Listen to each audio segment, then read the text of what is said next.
Hello student, welcome to yes yes technique classes. कैसे आप सभी लोग? आई होप आप सभी लोग अच्छे होंगे। चलिए सभी लोग आ जाइए और आज हम लोग स्टार्ट करेंगे आरसीसी। आरसीसी यानी कि रेनफोर्स सीमेंट कंक्रीट, जिसको कहते हैं प्रिविलेज सीमेंट कंक्रीट, जो कि आपके फोर्थ सेमेस्टर का एक बहुत ही इम्पोर्टेंट सब्जेक्ट है। ठीक है, तो आज हम लोग पढ़ेंगे रेनफोर्स सीमेंट कंक्रीट। ठीक, आज एक नया सब्जेक्ट पढ़ेंगे हम, जिसको हम लोग कहते हैं आरसीसी। क्या कहते हैं? जिसको हम लोग कहते हैं आरसीसी स्ट्रक्चर। आरसीसी स्ट्रक्चर, ठीक है। इसको हिंदी में कहते हैं प्रबलित सीमेंट प्रबलित सीमेंट कंक्रीट प्रबलित सीमेंट कंक्रीट स्ट्रक्चर। ठीक है, जो कि आपके फोर्थ सेमेस्टर का सब्जेक्ट है।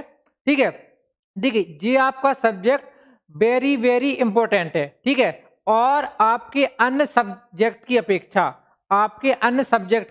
आपका जो सब्जेक्ट है ये थोड़ा सा कैसा है, ये थोड़ा सा टफ है। ठीक है, अगर आपने इस सब्जेक्ट को अच्छे से नहीं पढ़ा, ठीक है, गुड इवनिंग, अगर आपने आरसीसी को अच्छे से नहीं पढ़ा, अगर आपने इसके कंसेप्ट को अच्छे से नहीं समझा, तो आपको ये कभी समझ में नहीं आ सकता। ठीक है, इसलिए आपको बहुत ही ध्यान से, बहुत ही एकाग्रता के साथ इस सब्जेक्ट को समझना है। ठीक है, ठीक, तो देखिए आरसीसी में आज हम लोग स्टार्ट करेंगे इसका इंट्रोडक्शन।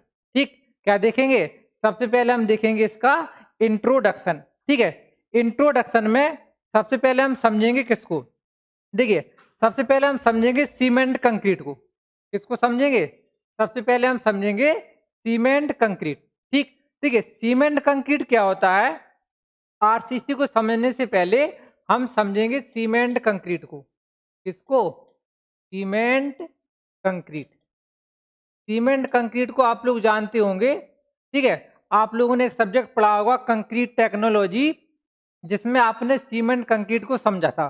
किसको समझा था? आपने समझा था सीमेंट कंक्रीट को। ठीक, देखिए सीमेंट कंक्रीट आपका क्या है? जो आपका सीमेंट कंक्रीट है वो आपका किससे बना होता है? देखिए, आपका जो सीमेंट कंक्रीट होता है ये आपका किस किस से मिलके बना होता है? आपका जो सीमेंट कंक्रीट होता है, ठीक है, जो सीमेंट कंक्रीट होता है आपका, ये आपका सीमेंट, ठीक है, और बालू, ठीक है, और गिट्टी और इसमें क्या मिलाते हैं? हम मिलाते हैं पानी। अगर हम बात करें सीमेंट कंक्रीट की, किसकी बात करें? देखिए आरसीसी को समझने से पहले आपको समझना होगा कि सीमेंट कंक्रीट क्या होता है। देखिए आपकी जो सीमेंट कंक्रीट होती है वो आपके इन चार चीजों से मिलकर बनती है। किससे? जब हम सीमेंट में बालू और गिट्टी और पानी को मिला देते हैं। क्या करते हैं? जब हम सीमेंट क्या करते हैं? जब हम सीमेंट में बालू, गिट्टी और पानी को मिला देते हैं तो इन चारों के इन चारों के मिश्रण से जो हमारा मिक्सचर बनता है उसको हम कहते हैं सीमेंट कंक्रीट। क्या कहते हैं? उसको हम कहते हैं सीमेंट कंक्रीट। यानी कि सीमेंट, बालू, गिट्टी और पानी के मिक्सचर से जो हमारा मिश्रण बनता है उस मिश्रण को हम कहते हैं सीमेंट कंक्रीट। क्या कहते हैं? उसको हम कहते हैं सीमेंट कंक्रीट। देखिए जी, आपके सीमेंट कंक्रीट की इंग्रेडिएंट है, मतलब जी आपके सीमेंट कंक्रीट की कुछ सामग्री है। आपकी जो सीमेंट होती है इन चार चीजों से मिलकर बनती है। कौन कौन सी चार चीजें? जो आपकी सीमेंट कंक्रीट होती है जी आपकी क्या है? जी आपकी ये सीमेंट, इसको हम कहते हैं सीमेंट। ठीक, जी आपकी सीमेंट है, जी आपकी है बालू। जी आपकी क्या है? जी आपकी है बालू। ठीक, और जे आपकी है गिट्टी। जे आपकी क्या है? जे आपकी है गिट्टी। ठीक, और जे आपका वाटर, यानी कि जे आपका है पानी।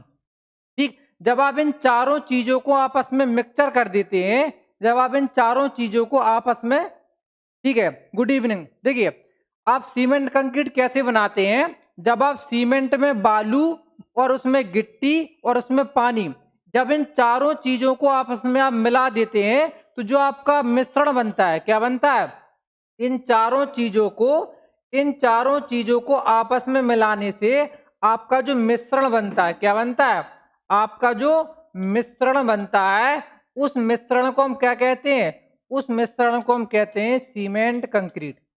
क्या कहते हैं, उस मिश्रण को हम कहते हैं सीमेंट कंक्रीट।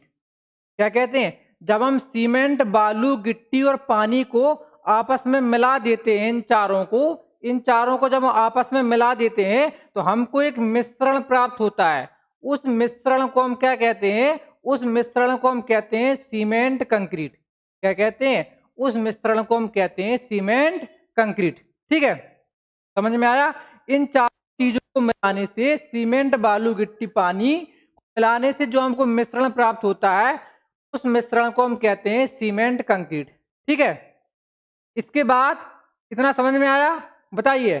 ठीक, सीमेंट कंक्रीट क्या होता है, इतना समझ में आया, बताइए। ठीक, तो देखिए ये तो आपका हो गया सीमेंट कंक्रीट। क्या हो गया, ये आपका हो गया सीमेंट कंक्रीट।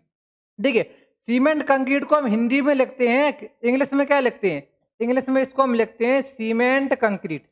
क्या लिखते हैं, इसको हम लिखते हैं सीमेंट कंक्रीट। और सीमेंट कंक्रीट को हम शॉर्ट में लिख देते हैं, क्या, इसको लिख देते हैं हम सीसी। क्या लिख देते हैं, इसको हम शॉर्ट में लिखते हैं सीसी। सीमेंट कंक्रीट को हम शॉर्ट में लिख देते हैं, क्या, इसका जो शॉर्ट नाम है उसको हम लिख देते हैं सीसी। क्या लिख देते हैं, उसको हम लिख देते हैं सीसी। लेकिन हमको समझना है आरसीसी। क्या समझना है, हमको समझना है आरसीसी, यानी कि सीसी क्या होता है, सीसी हमारा होता है सीमेंट कंक्रीट। लेकिन जी आर क्या होता है हमारा, क्या होता है जी हमारा आर क्या होता है। देखिए आर को हम समझते हैं, किसको, आरसीसी। आरसीसी, देखिए जो आपका सी होता है, जे वाला आपका जो सी होता है और आपका जे वाला, इस सी को हम कहते हैं सीमेंट, इसको हम कहते हैं सीमेंट, और इस सी को हम कहते हैं कंक्रीट।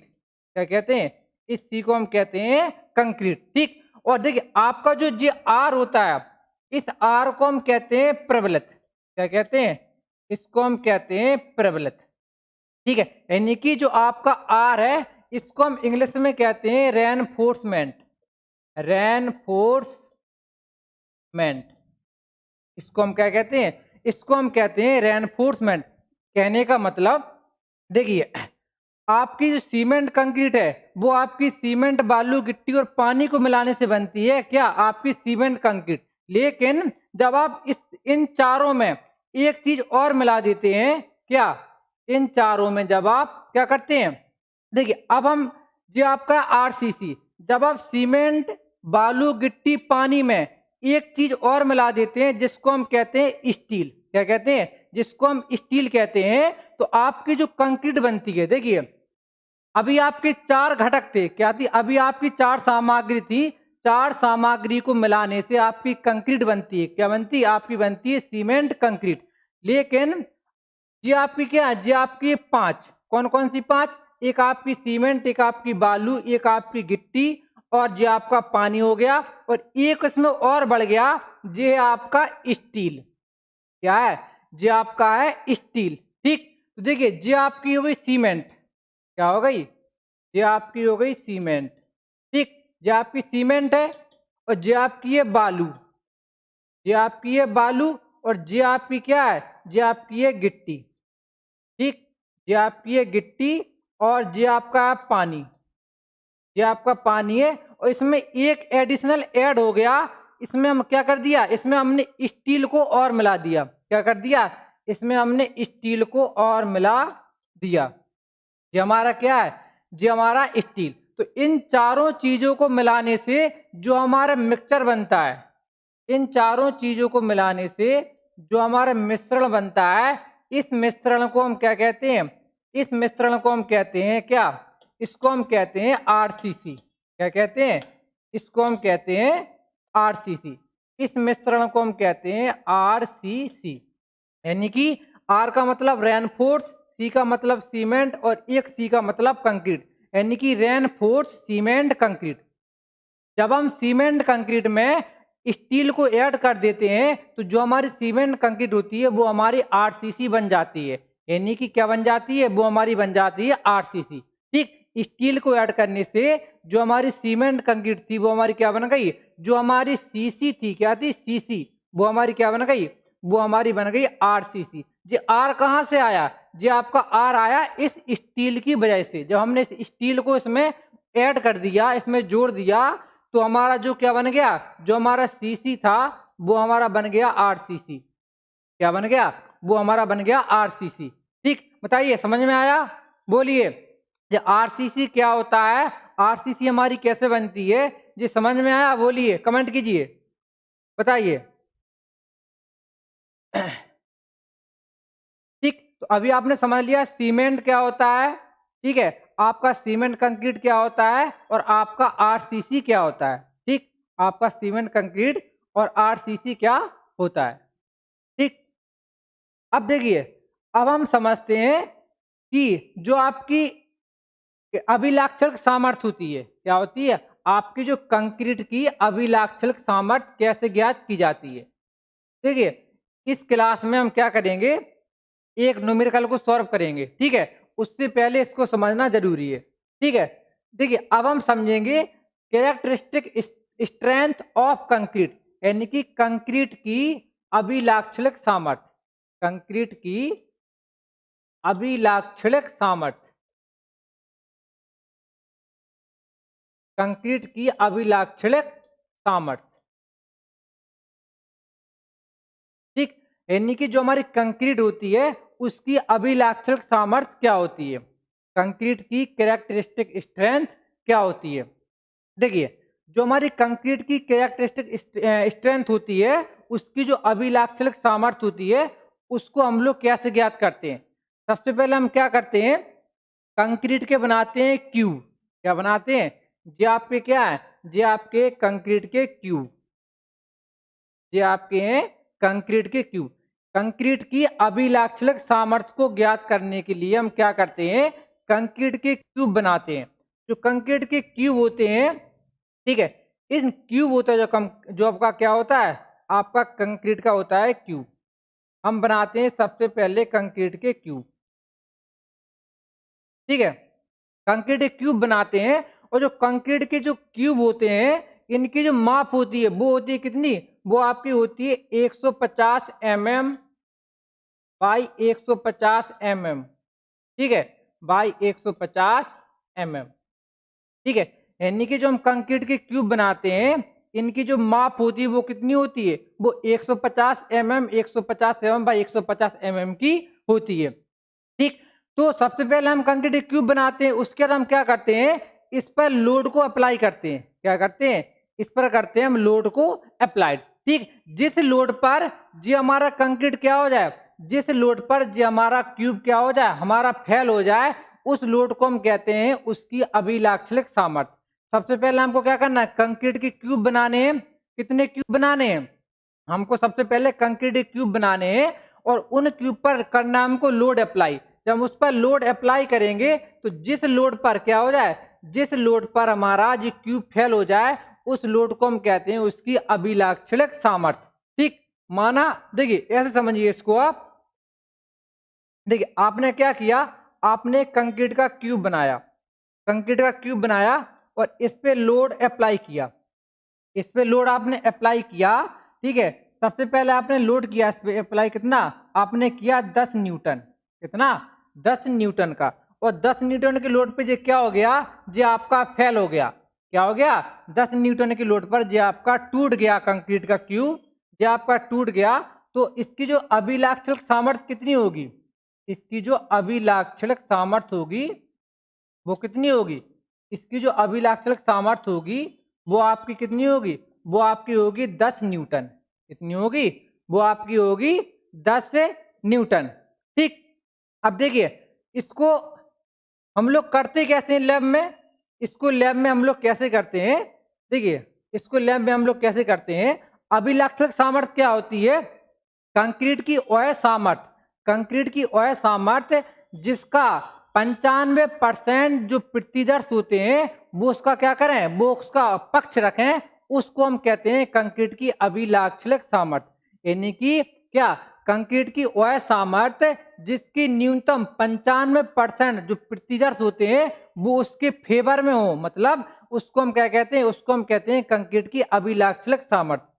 ठीक, आपने क्या करना है, आपने सपोज क्या किया, आपने देखिए आपने यानी कि 100 क्यूब बनाए, क्या किया, सबसे आपने क्या किया, माना आपने 100 क्यूब बनाए, आपने कंक्रीट के 100 कितने बनाए, आपने कंक्रीट के बनाए 100 क्यूब। ये आपका पहला क्यूब हो गया, ये आपका हो गया दूसरा, ये आपका हो गया तीसरा, ठीक है, और ये आपका हो गया चौथा क्यूब। क्या हो गया, ये आपका हो गया चौथा। ठीक, इसी तरह आप बनाते गए, ठीक है, और ये आपका हो गया 95वां क्यूब। कितना, आपको कंक्रीट के 100 क्यूब बनाने हैं, कितने बनाने हैं, कंक्रीट के बनाने हैं 100 क्यूब। ठीक, ये आपका हो गया 95वां क्यूब, ठीक है, ये आपका हो गया 96वां क्यूब। आपको कंक्रीट के 100 क्यूब बनाने हैं, ये आपका हो गया 97वां, ठीक है, ये आपका हो गया 98वां, ठीक, और ये आपका हो गया 99, और ये आपका हो गया 100। ठीक, आपको क्या करना है, कंक्रीट की अभिलाक्षणिक सामर्थ्य, कंक्रीट की अभिलाक्षणिक सामर्थ्य ज्ञात करनी है। कंक्रीट की अभिलाक्षणिक सामर्थ्य आपको ज्ञात करनी है। आपको सबसे पहले क्या करना है, सबसे पहले आपको क्या करना है, अब माना आपने कंक्रीट के 100 क्यूब बनाने हैं, कितने बनाने हैं, कंक्रीट के बनाने हैं आपको 100 क्यूब, ठीक है, आपको कंक्रीट के 100 क्यूब बनाने हैं और इन 100 क्यूब पर आपको लोड अप्लाई करना है। क्या करना है, इन 100 क्यूब पर आपको लोड अप्लाई करना है। देखिए आपने क्या किया, आपने पहले क्यूब पे लोड लगाया, दूसरे पे लगाया लोड, ठीक है, आपने पहले क्यूब पे लोड लगाया कितना, 10 न्यूटन पर एमएम स्क्वायर का, ठीक है, दूसरे पे भी आपने लोड लगाया कितना, 10 न्यूटन पर एमएम स्क्वायर का, तीसरे पे भी आपने लोड लगाया कितना, 10 न्यूटन पर एमएम स्क्वायर का। इसी तरीके से आप क्या हुए, आप लोड लगाते गए, क्या करते गए, आप लोड को लगाते गए, ठीक, और आपका जो 95वां क्यूब है क्या है, ये आपका 8 न्यूटन पर एमएम स्क्वायर पर फेल हो गया। ठीक, आपका जो 96वां क्यूब है ये भी आपका क्या हो गया, आपका 8 न्यूटन पर एमएम स्क्वायर पर फेल हो गया। ठीक, आपका जो 97वां क्यूब है ये भी क्या हो गया, 8 न्यूटन पर एमएम स्क्वायर पर फेल हो गया। आपका जो 98वां क्यूब है ये भी आपका 8 न्यूटन पर एमएम स्क्वायर पर क्या हो गया, ये आपका फेल हो गया। ठीक, आपका जो 99वां क्यूब है ये भी आपका 8 न्यूटन पर एमएम स्क्वायर पर फेल हो गया। आपका जो 100वां ये भी क्या हो गया, 8 न्यूटन पर एमएम स्क्वायर पर आपका फेल हो गया। ठीक है, इसी तरीके से आपको क्या करना है, आपको 100 क्यूब बनाने हैं और सब पर आपका लोड अप्लाई करना है। देखिए जो आपके कितने, जो आपके यानी कि कितने, जो आपके 94, जो आपके 94 क्यूब होंगे, एक से लेकर जो आपके 94 क्यूब होंगे वो क्या होंगे, वो आपके क्या हो रहा है, वो आपके 10 न्यूटन पर एमएम स्क्वायर पर फेल हो रहा है। क्या हो रहा है, एक से लेकर 94 तक जो आपके क्यूब हैं वो आपके 10 न्यूटन पर एमएम स्क्वायर पर फेल हो रहा है। लेकिन 95 से लेकर 100 तक जो आपके क्यूब हैं ये आपके 8 न्यूटन पर एमएम स्क्वायर पर फेल हो रहा है। यानी कि आपने 1 से लेकर 100 तक क्यूब बनाए और उन पर आपने लोड अप्लाई किया। लोड अप्लाइड करने के बाद हमें क्या पता चला, हमें पता चला कि 1 से लेकर 94 तक जो आपके क्यूब हैं कंक्रीट के वो आपके 10 न्यूटन पर एमएम स्क्वायर पर फेल हो जा रहे हैं। कितने पे, 10 न्यूटन पर एमएम स्क्वायर पर। लेकिन आपके 95 से लेकर 100 तक यानी कि केवल 5 क्यूब, कितने, केवल 5 क्यूब आपके 8 न्यूटन पर एमएम स्क्वायर पर फेल हो जा रहा है। क्या देखा हमने, देखिए 1 से लेकर 94 तक यानी कि, और ये आपके 95 से लेकर 100 तक यानी कि केवल आपके 5% जो 5% आपकी क्यूब है वो कितने पे फेल हो रहा है, वो आपके फेल हो रहा है कितने पे, 8 न्यूटन पर एमएम स्क्वायर पर।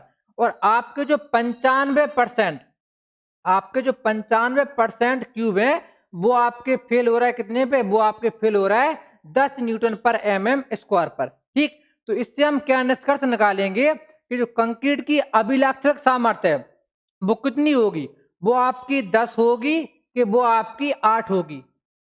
कंक्रीट की जो अभिलाक्षणिक सामर्थ्य है वो आपकी 10 होगी कि वो आपकी 8 होगी। तो देखिए 95% क्यूब, 95% क्यूब, देखिए इसमें क्या कहा गया है कि 95% क्यूब कंक्रीट की अभिलाक्षणिक सामर्थ्य वह सामर्थ्य होती है जिसकी क्या करें, जिसकी न्यूनतम 95% जांच प्रतिदर्श क्या करें, उसकी पुष्टि करें। यानी कि 95% यानी कि 1 से लेकर 95 क्यूब की जो सामर्थ्य होगी वही हमारी पूरे कंक्रीट की सामर्थ्य होगी।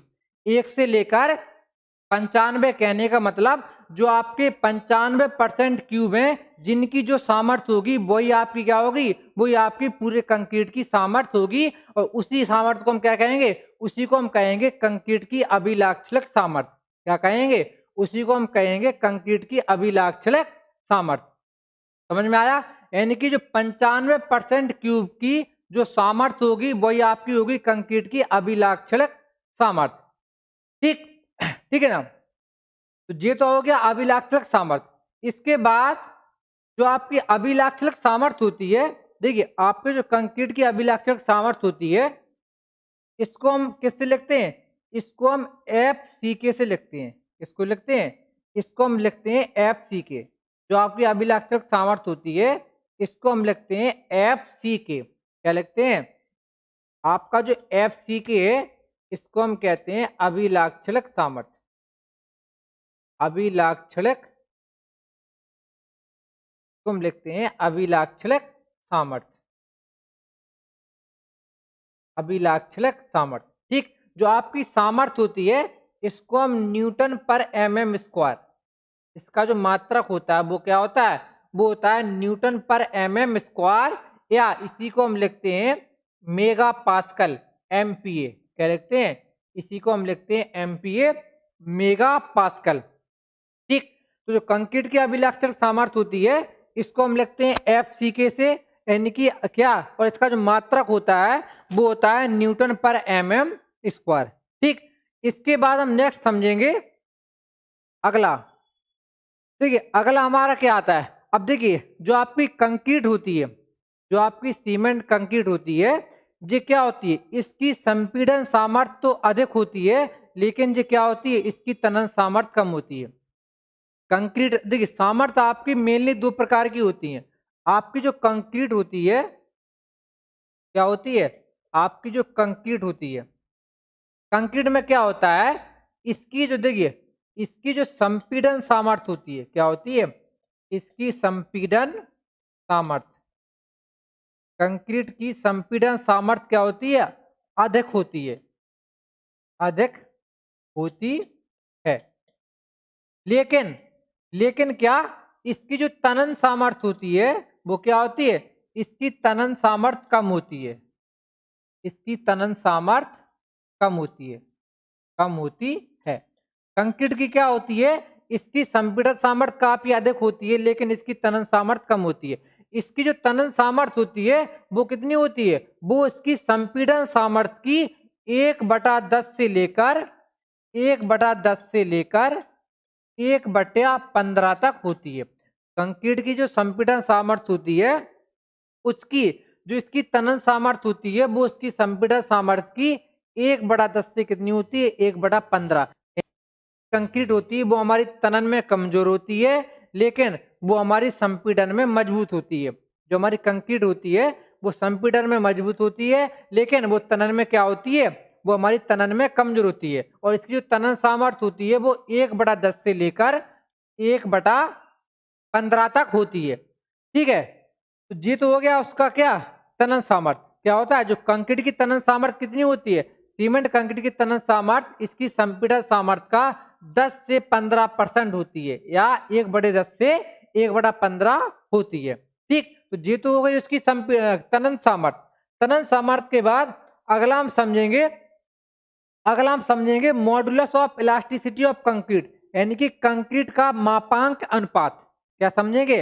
अब हम समझेंगे modulus of plasticity of concrete, यानी कि कंक्रीट का प्रत्यास्थता मापांक क्या होता है। देखिए, जो कंक्रीट का प्रत्यास्थता मापांक होता है इसको हम क्या कहते हैं? कंक्रीट का प्रत्यास्थता मापांक। कंक्रीट का प्रत्यास्थता मापांक, प्रत्यास्थता मापांक, कंक्रीट का प्रत्यास्थता मापांक। देखिए, कंक्रीट का जो प्रत्यास्थता मापांक होता है इसको हम लिखते हैं ई से। किससे? ई और सफिक्स में सी। ठीक है, तो कंक्रीट का प्रत्यास्थता मापांक निकालने का जो फॉर्मूला होता है वो होता है ईसी बराबर आपका होता है 5000 अंडर रूट एफ सी के। 5000 अंडर रूट एफ सी के। कंक्रीट का प्रत्यास्थता मापांक निकालने का फॉर्मूला क्या होता है? निकालने का फॉर्मूला होता है ईसी बराबर 5000 अंडर रूट एफ सी के। ठीक है, जो आपका एफ सी के जे आपका क्या है? हमने पहले पढ़ लिया, जो आपका एफ सी के जे क्या है? जे आपका है क्या? कंक्रीट का अभिलाक्षणिक सामर्थ्य।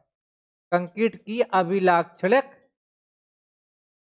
सामर्थ्य, कंक्रीट की अभिलाक्षणिक सामर्थ्य न्यूटन पर एमएम स्क्वायर में, न्यूटन पर एमएम स्क्वायर में।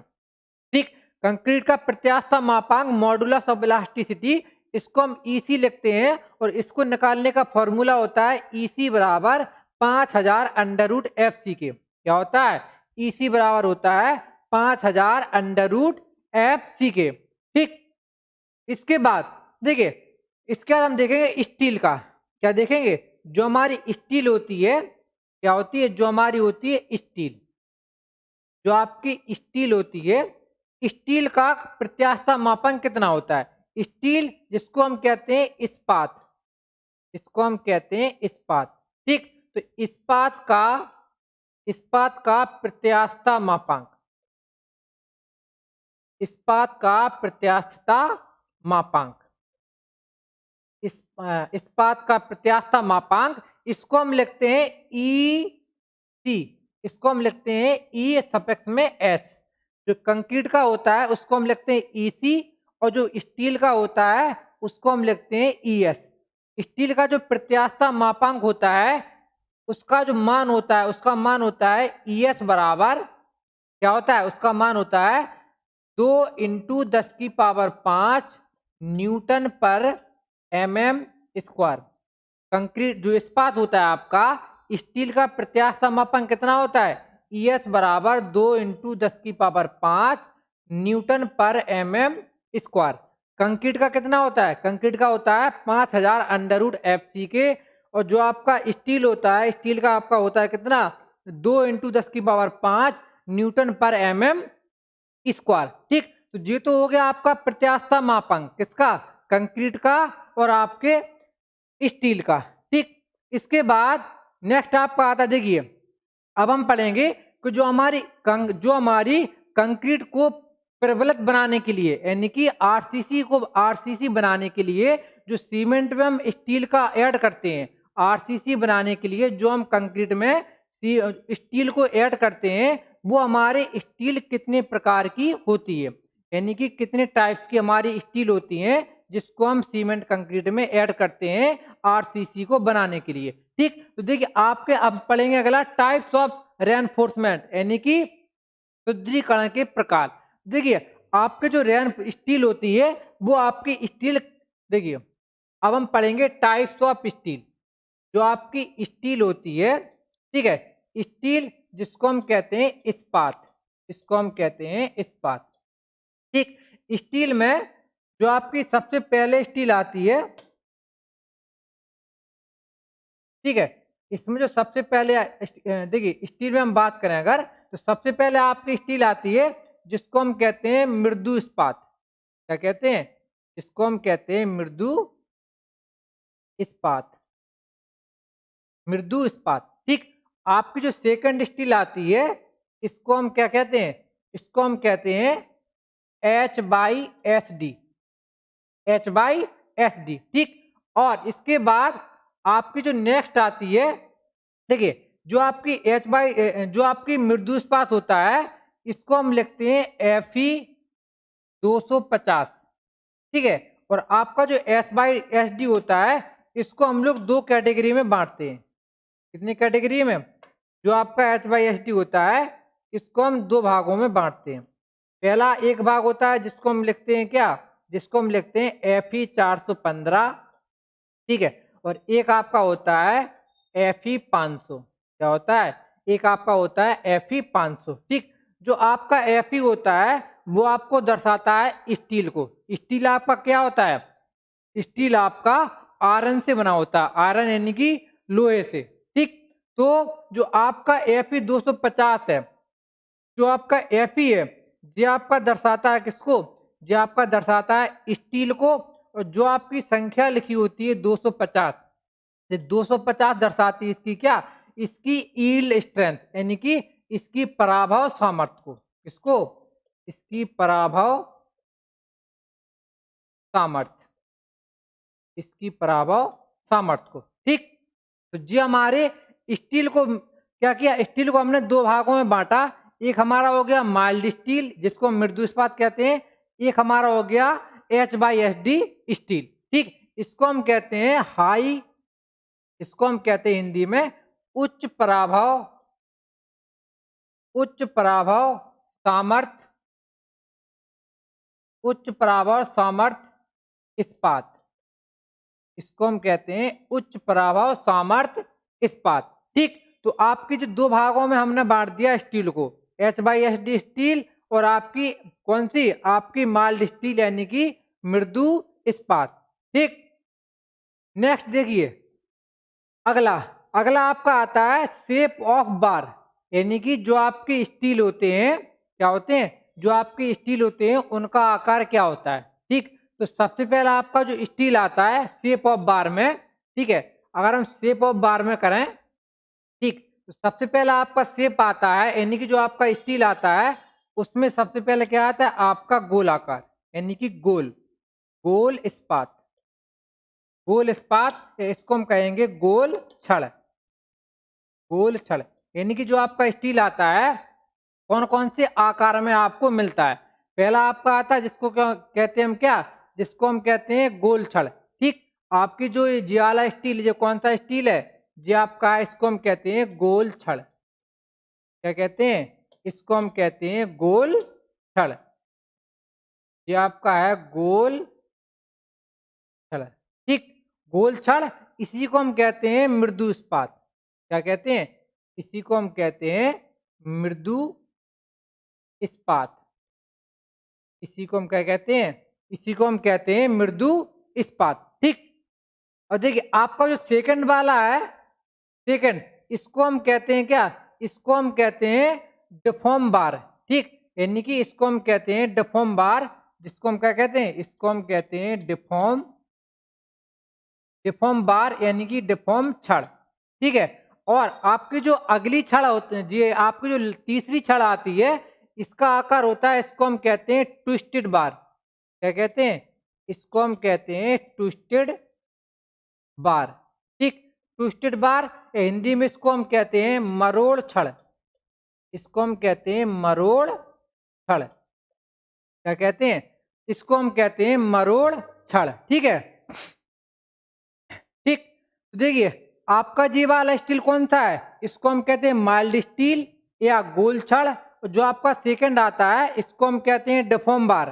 क्या कहते हैं? इसको हम कहते हैं डिफॉर्म बार। और जो आपका अगला स्टील आता है इसको हम कहते हैं ट्विस्टेड बार या मरोड़ छड़, ठीक। तो आपके तीन प्रकार के स्टील का हम क्या करते हैं? आपके प्रबलन में यूज करते हैं। आरसीसी को बनाने के लिए हम इन तीन प्रकार के स्टील का क्या करते हैं?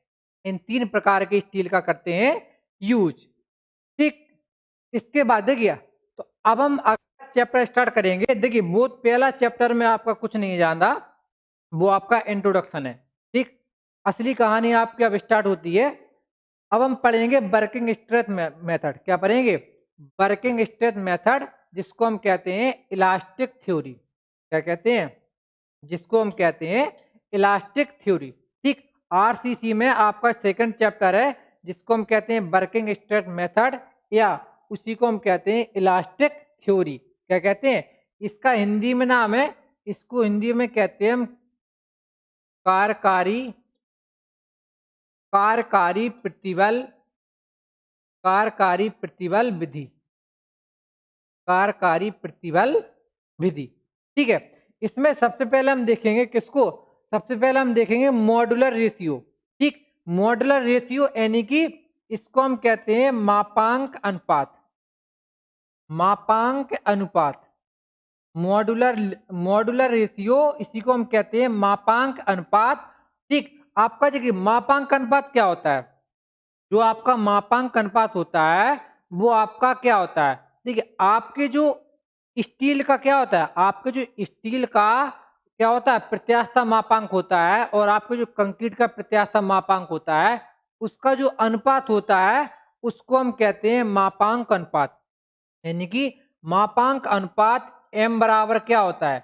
m बराबर होता है आपका इस्पात इस्पात का इस्पात का प्रत्यास्थता मापांक इस्पात का प्रत्यास्थता मापांक इस्पात का प्रत्यास्थता मापांक बटे बटे कंक्रीट का प्रत्यास्थता मापांक बटे कंक्रीट का प्रत्यास्थता मापांक प्रत्यास्थता मापांक। ठीक, देखिए जो आपका स्टील यानी इस्पात यानी कि स्टील, जो आपके स्टील का प्रत्यास्थता मापांक होता है इसको हम लिखते हैं किससे? E S. किससे लिखते हैं? ई एस से। और जो आपका कंक्रीट का प्रत्यास्थता मापांक होता है इसको हम लिखते हैं ई सी। क्या लिखते हैं? इसको हम लिखते हैं ई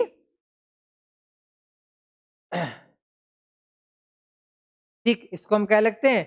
इसको हम लिखते हैं ई सी।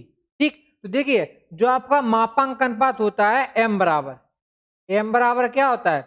एम बराबर आपका होता है ई एस बटे ई सी। ई एस बटे ई सी, ये आपका मापांक अनुपात होता है। एम बराबर क्या होता है आपका? यानी कि जो आपकी स्टील का प्रत्यास्थता मापांक और आपके जो कंक्रीट का प्रत्यास्थ मापांक होता है इनका जो अनुपात होता है इसी को हम क्या कहते हैं?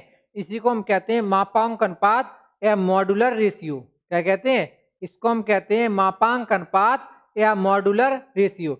यानी कि स्टील का और कंक्रीट का जो मापांक अनुपात होता है उसका जो क्या होता है? उसका जो रेशियो होता है उसको हम कहते हैं मापांक अनुपात। ठीक, इसके बाद ठीक है, इसके बाद नेक्स्ट आपका क्या आता है? अगला आपका आता है जिसको अगली हेडिंग है आपकी distribution of stress in RCC section under direct load. ठीक, यानी कि सीधे भार के तहत आरसीसी सेक्शन में स्ट्रेस का वितरण। क्या करना है? आरसीसी सेक्शन में स्ट्रेस का वितरण। ठीक, देखिए इसमें हमको क्या करना है? इसमें हमको निकालना है एक रिलेशन। क्या करना है? इसमें हमको निकालना है एक रिलेशन। देखिए सबसे पहले आप ये समझिए, देखिए आपके क्या होता है? देखिए ये आपका है कॉलम, ये आपका है कॉलम बना है, ये आपका क्या है? ये आपका है कॉलम। ठीक, ये आपका कॉलम है। इस पे क्या आ रहा है? इस पे आ रहा है एक लोड। लोड मान लो इस पे लोड आ रहा है आपका P। क्या आ रहा है? इस पे आपका लोड आ रहा है कितना? इस पे आपका लोड आ रहा है P। ठीक, इसमें आपको सिद्ध करना है क्या? इसमें आपको सिद्ध करना है सिग्मा एस सी बराबर एम सिग्मा सी सी। ठीक, आपको सिद्ध करना है सिग्मा एस सी बराबर एम सिग्मा सी सी। ठीक, जो आपका ये आपका कॉलम बना है, ये आपका एक कॉलम है, इस कॉलम पे लोड आ रहा है P या इस पे स्ट्रेस आ रहा है कितना? सिग्मा सी सी। कितना? सिग्मा सी सी। और इस कॉलम में क्या है? स्टील के छड़ें डरी। क्या डरी है? इसमें डरी है स्टील की 2 छड़ें। ठीक, और जो स्टील की छड़ें हैं इनमें जो स्ट्रेस आ रहा है वो कितना आ रहा है? वो आ रहा है सिग्मा एस सी। कितना आ रहा है? देखिए जो आपका कॉलम है कॉलम आपका बना है कंक्रीट, ठीक। जो कंक्रीट पे स्ट्रेस आता है उसको हम लिखते हैं सिग्मा सीसी, और इसमें जो स्टील के छड़ें डली हैं इनमें जो स्ट्रेस आता है यानी कि इसमें जो प्रतिबल आता है उस प्रतिबल को हम लिखते हैं क्या, सिग्मा एस सी। क्या लिखते हैं, उसको हम लिखते हैं सिग्मा एस सी। यानी कि जो आपका सिग्मा सी सी क्या है, आपका सिग्मा सी सी है क्या, कंक्रीट, कंक्रीट में सिग्मा सी सी आपका क्या है, सिग्मा सी सी आपका है कंक्रीट में संपीड़न, कंक्रीट में संपीड़न प्रतिबल, कंक्रीट में संपीड़न प्रतिबल, ठीक, न्यूटन पर एमएम स्क्वायर में, न्यूटन पर एमएम स्क्वायर। और आपका जो सिग्मा एस सी है, आपका सिग्मा एस सी क्या है, आपका सिग्मा एस सी है आपका क्या, स्टील, स्टील यानी कि इस्पात में, इस्पात में तनन प्रतिबल, इस्पात में तनन प्रतिबल, ये आपका क्या है, इस्पात में तनन प्रतिबल, ठीक। या इसको हम कहेंगे इस्पात में प्रतिबल, इस्पात में क्या, इस्पात में प्रतिबल, ठीक, इस्पात में प्रतिबल, ठीक। ये भी आपका किस में होता है, ये भी आपका होता है न्यूटन पर एमएम स्क्वायर में। सिग्मा सी सी आपका है कंक्रीट में संपीड़न प्रतिबल, जिसको हम लिखते हैं न्यूटन पर एमएम स्क्वायर में, ठीक। और जो सिग्मा एस सी आपका है, ये आपका है इस्पात में प्रतिबल, इस्पात यानी कि स्टील में प्रतिबल, इसको भी हम किस में लिखते हैं, इसको भी हम लिखते हैं न्यूटन पर एमएम स्क्वायर में। हमको सिद्ध करना क्या, हमको निकालना है क्या, हमको निकालना है सिग्मा एस सी बराबर एम सिग्मा सी सी। क्या निकालना है, हमको निकालना है सिग्मा एस सी बराबर एम सिग्मा सी सी, ठीक। देखिए सबसे पहले आपको क्या करना है, आप जानते हैं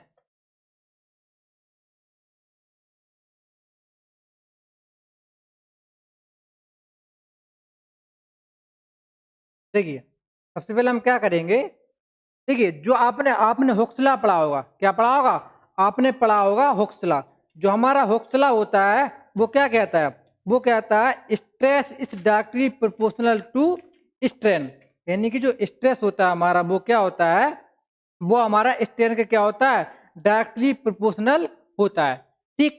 देखिए जब हम क्या करेंगे, इस कॉलम पे लोड लगाएंगे, इस कॉलम पे लोड लगाएंगे तो क्या होगा, इसमें स्ट्रेस आएगा। जब इसमें स्ट्रेस यानी कि इसमें प्रतिबल आएंगे, लोड लगाने से क्या होगा, इसमें प्रतिबल आएगा। जब इसमें प्रतिबल आएगा तो उसके फलस्वरूप इसमें विकृति भी होगी, क्या होगी, इसमें होगी विकृति। हाँ हाँ दिव्यांश, वेरी गुड। देखिए क्योंकि इस कॉलम पे हम लोड लगा रहा है, और ये लोड कैसा है, ये आपका कंप्रेसिव नेचर का है, यानी कि ये आपका कंप्रेशन है, ये इस कॉलम को दबा रहा है, ठीक। तो जो आपका सिग्मा सी सी है ये कंक्रीट में संपीड़न प्रतिबल, ठीक। और जो आपका सिग्मा एस सी है ये इस्पात में प्रतिबल, या इसको हम लिख सकते हैं क्या, या हम इसको लिख सकते हैं इस्पात में संपीड़न प्रतिबल, क्या, इस्पात में संपीड़न प्रतिबल, ठीक है। देखिए सी का मतलब क्या होता है, एक सी का मतलब होता है सीमेंट में, और एक सी का मतलब होता है आपका कंप्रेशन यानी कि आपका संपीड़न। इसमें सिग्मा एस सी का मतलब, इसमें जो सिग्मा तो आपका प्रतिबल हो गया, और जो आपका एस हो गया, एस दिखाता है आपका स्टील को, और सी दिखाता है आपका कंप्रेशन, यानी कि स्टील में क्या, आपके स्टील में कंप्रेशन प्रतिबल, क्या, स्टील में कंप्रेशन प्रतिबल मतलब स्टील में संपीड़न प्रतिबल, संपीड़न को हम कहते हैं कंप्रेशन। और सिग्मा सी सी क्या होता है, कंक्रीट में संपीड़न प्रतिबल। देखिए इसके बाद हम लोग, देखिए इसके बाद हम क्या करेंगे, इन फॉर्मूलों को आप लोग याद रखना, इसके बाद हम इसका न्यूमेरिकल लगाएंगे। देखिए आरसीसी आपका सब्जेक्ट है पूरा न्यूमेरिकल का, इसकी आपकी थ्योरी तभी समझ में आएगी जब आप इसके जितने ज्यादा न्यूमेरिकल करेंगे। और हम आपसे वादा करते हैं कि आरसीसी का जितना हो सके ज्यादा से ज्यादा न्यूमेरिकल कराएंगे, डेली के आपके जितना हो सके, यानी कि हर चैप्टर में जितने न्यूमेरिकल हैं पूरे न्यूमेरिकल आपके कराए जाएंगे आरसीसी के। और आज भी हम क्या करेंगे, एक न्यूमेरिकल इसका लगाएंगे, ठीक। तो इन फॉर्मूलों को आप लोग याद रखना, ठीक है। देखिए लोड लगाने से क्या होगा देखिए जब हम लोड लगाएंगे जो आपके जो इस्पात, आपका जो इस्पात है, इस्पात में विकृति, इस्पात में विकृति बराबर बराबर कंक्रीट में विकृति।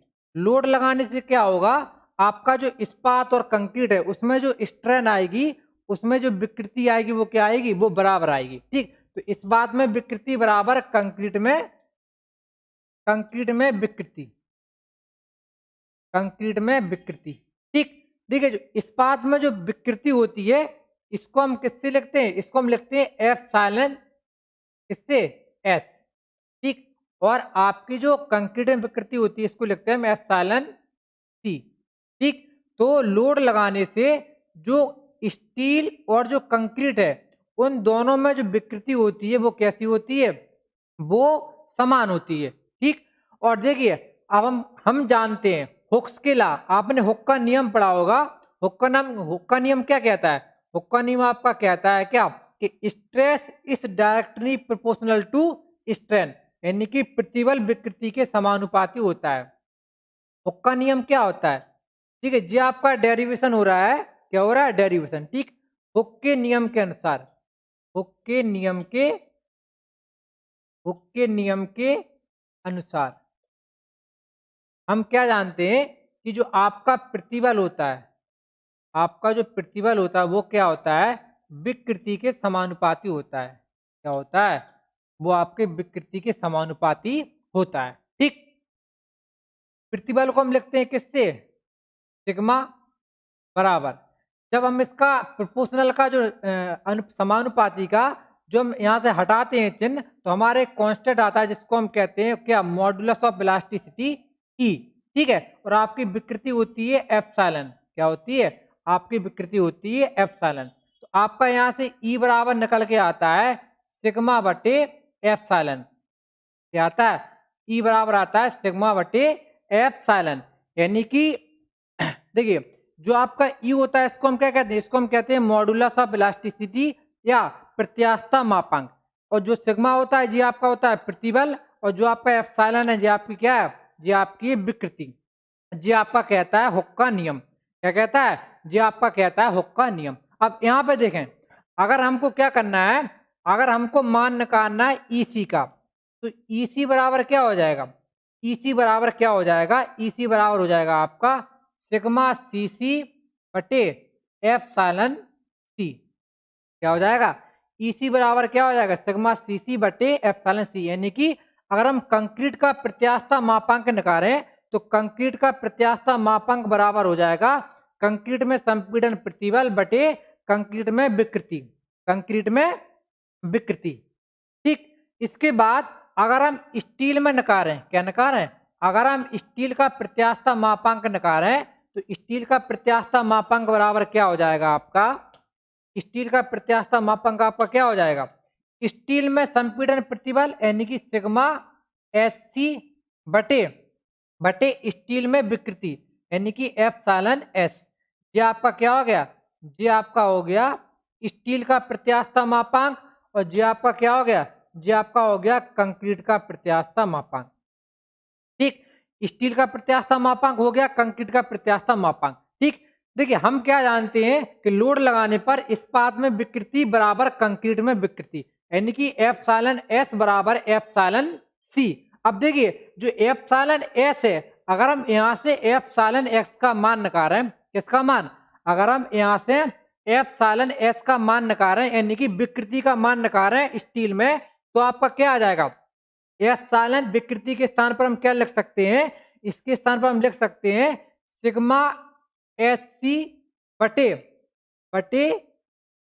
ई एस बराबर अगर हम कंक्रीट में विकृति निकालें तो यहां से देखिए अगर हम कंक्रीट में विकृति का मान निकालें तो कितना आ जाएगा, आपका आ जाएगा सिग्मा सी सी बटे ई सी।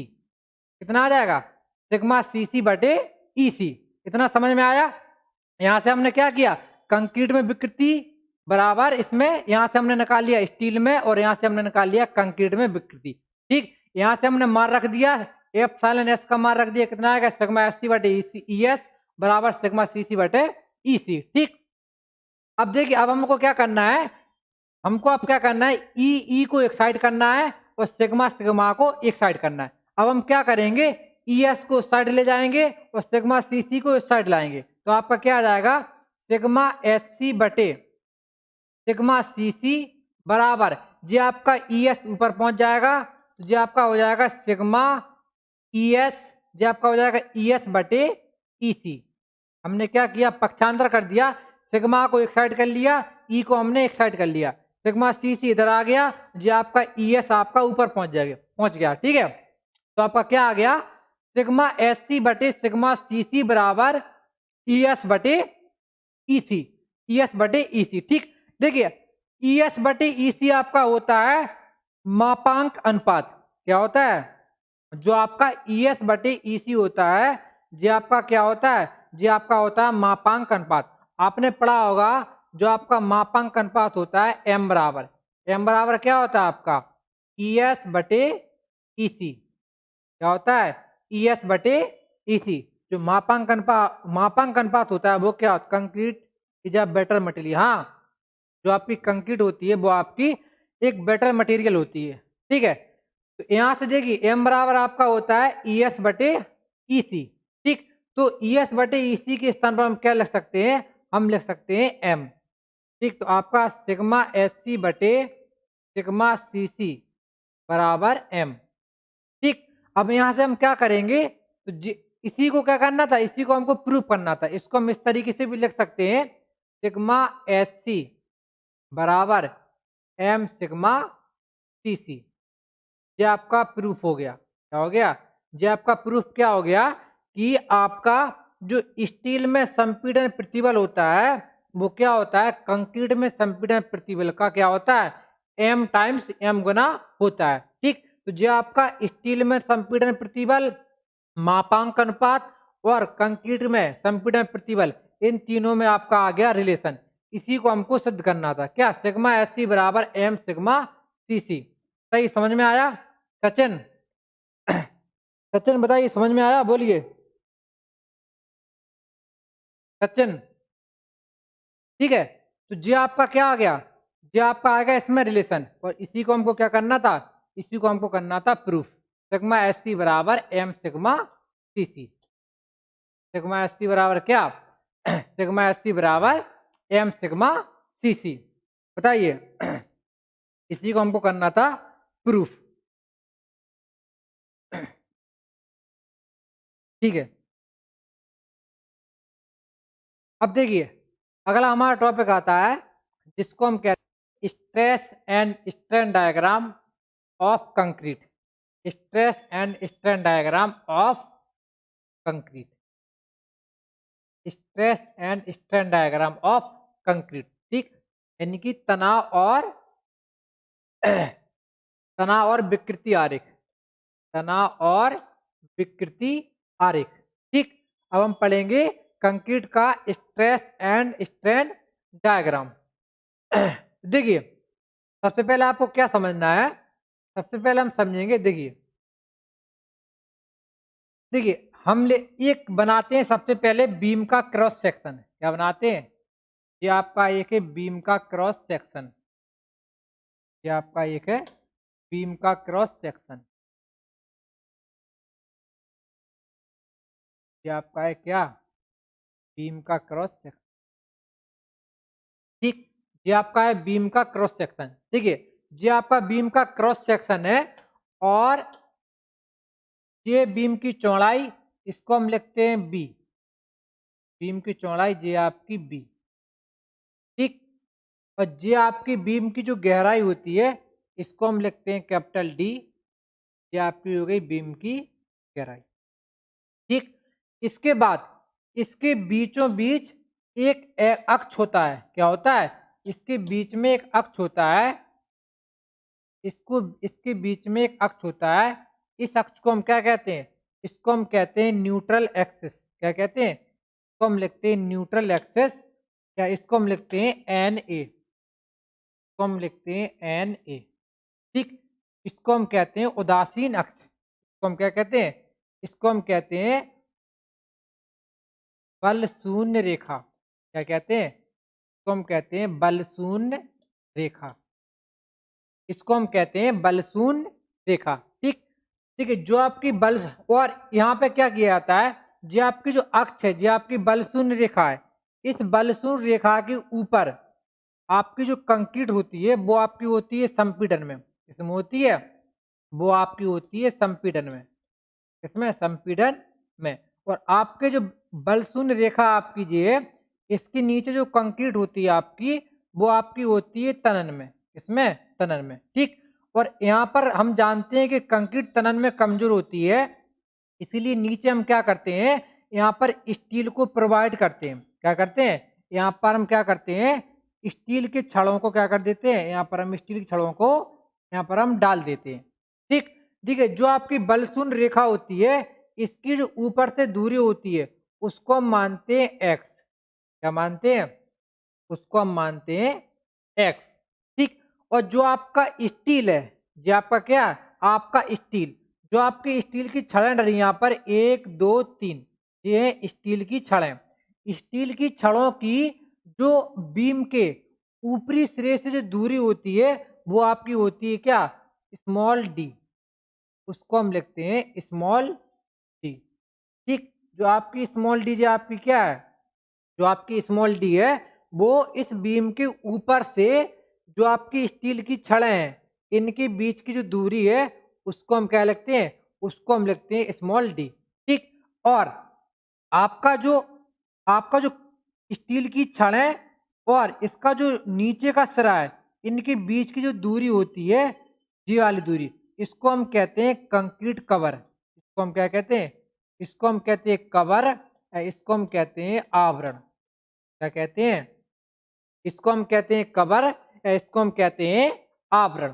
ठीक, जो आपकी कोई बल शून्य रेखा, कोई बल शून्य रेखा के ऊपर आपका कंक्रीट संपीड़न में रहता है, उसके नीचे आपका रहता है तनन में। हम जानते हैं कि कंक्रीट तनन में कमजोर होती है, इसलिए हम क्या करते हैं, इसमें हम लोग स्टील को प्रोवाइड कर देते हैं। इसको स्टील को प्रोवाइड हम इसमें कर देते हैं। ठीक, अब देखिए, अब हम क्या करते हैं, ये तो इसका ये क्या बनेगा, ये बनेगा बीम का क्रॉस सेक्शन। ये क्या है, ये बीम का क्रॉस सेक्शन, ये बीम।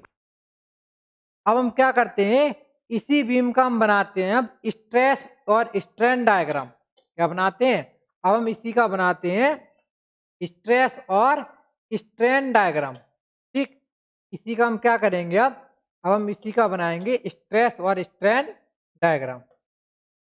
ठीक है, इसका हम बनाएंगे स्ट्रेस और स्ट्रेन डायग्राम, स्ट्रेस और स्ट्रेन डायग्राम। ठीक है, इसी का हम बनाएंगे अब स्ट्रेस और स्ट्रेन डायग्राम।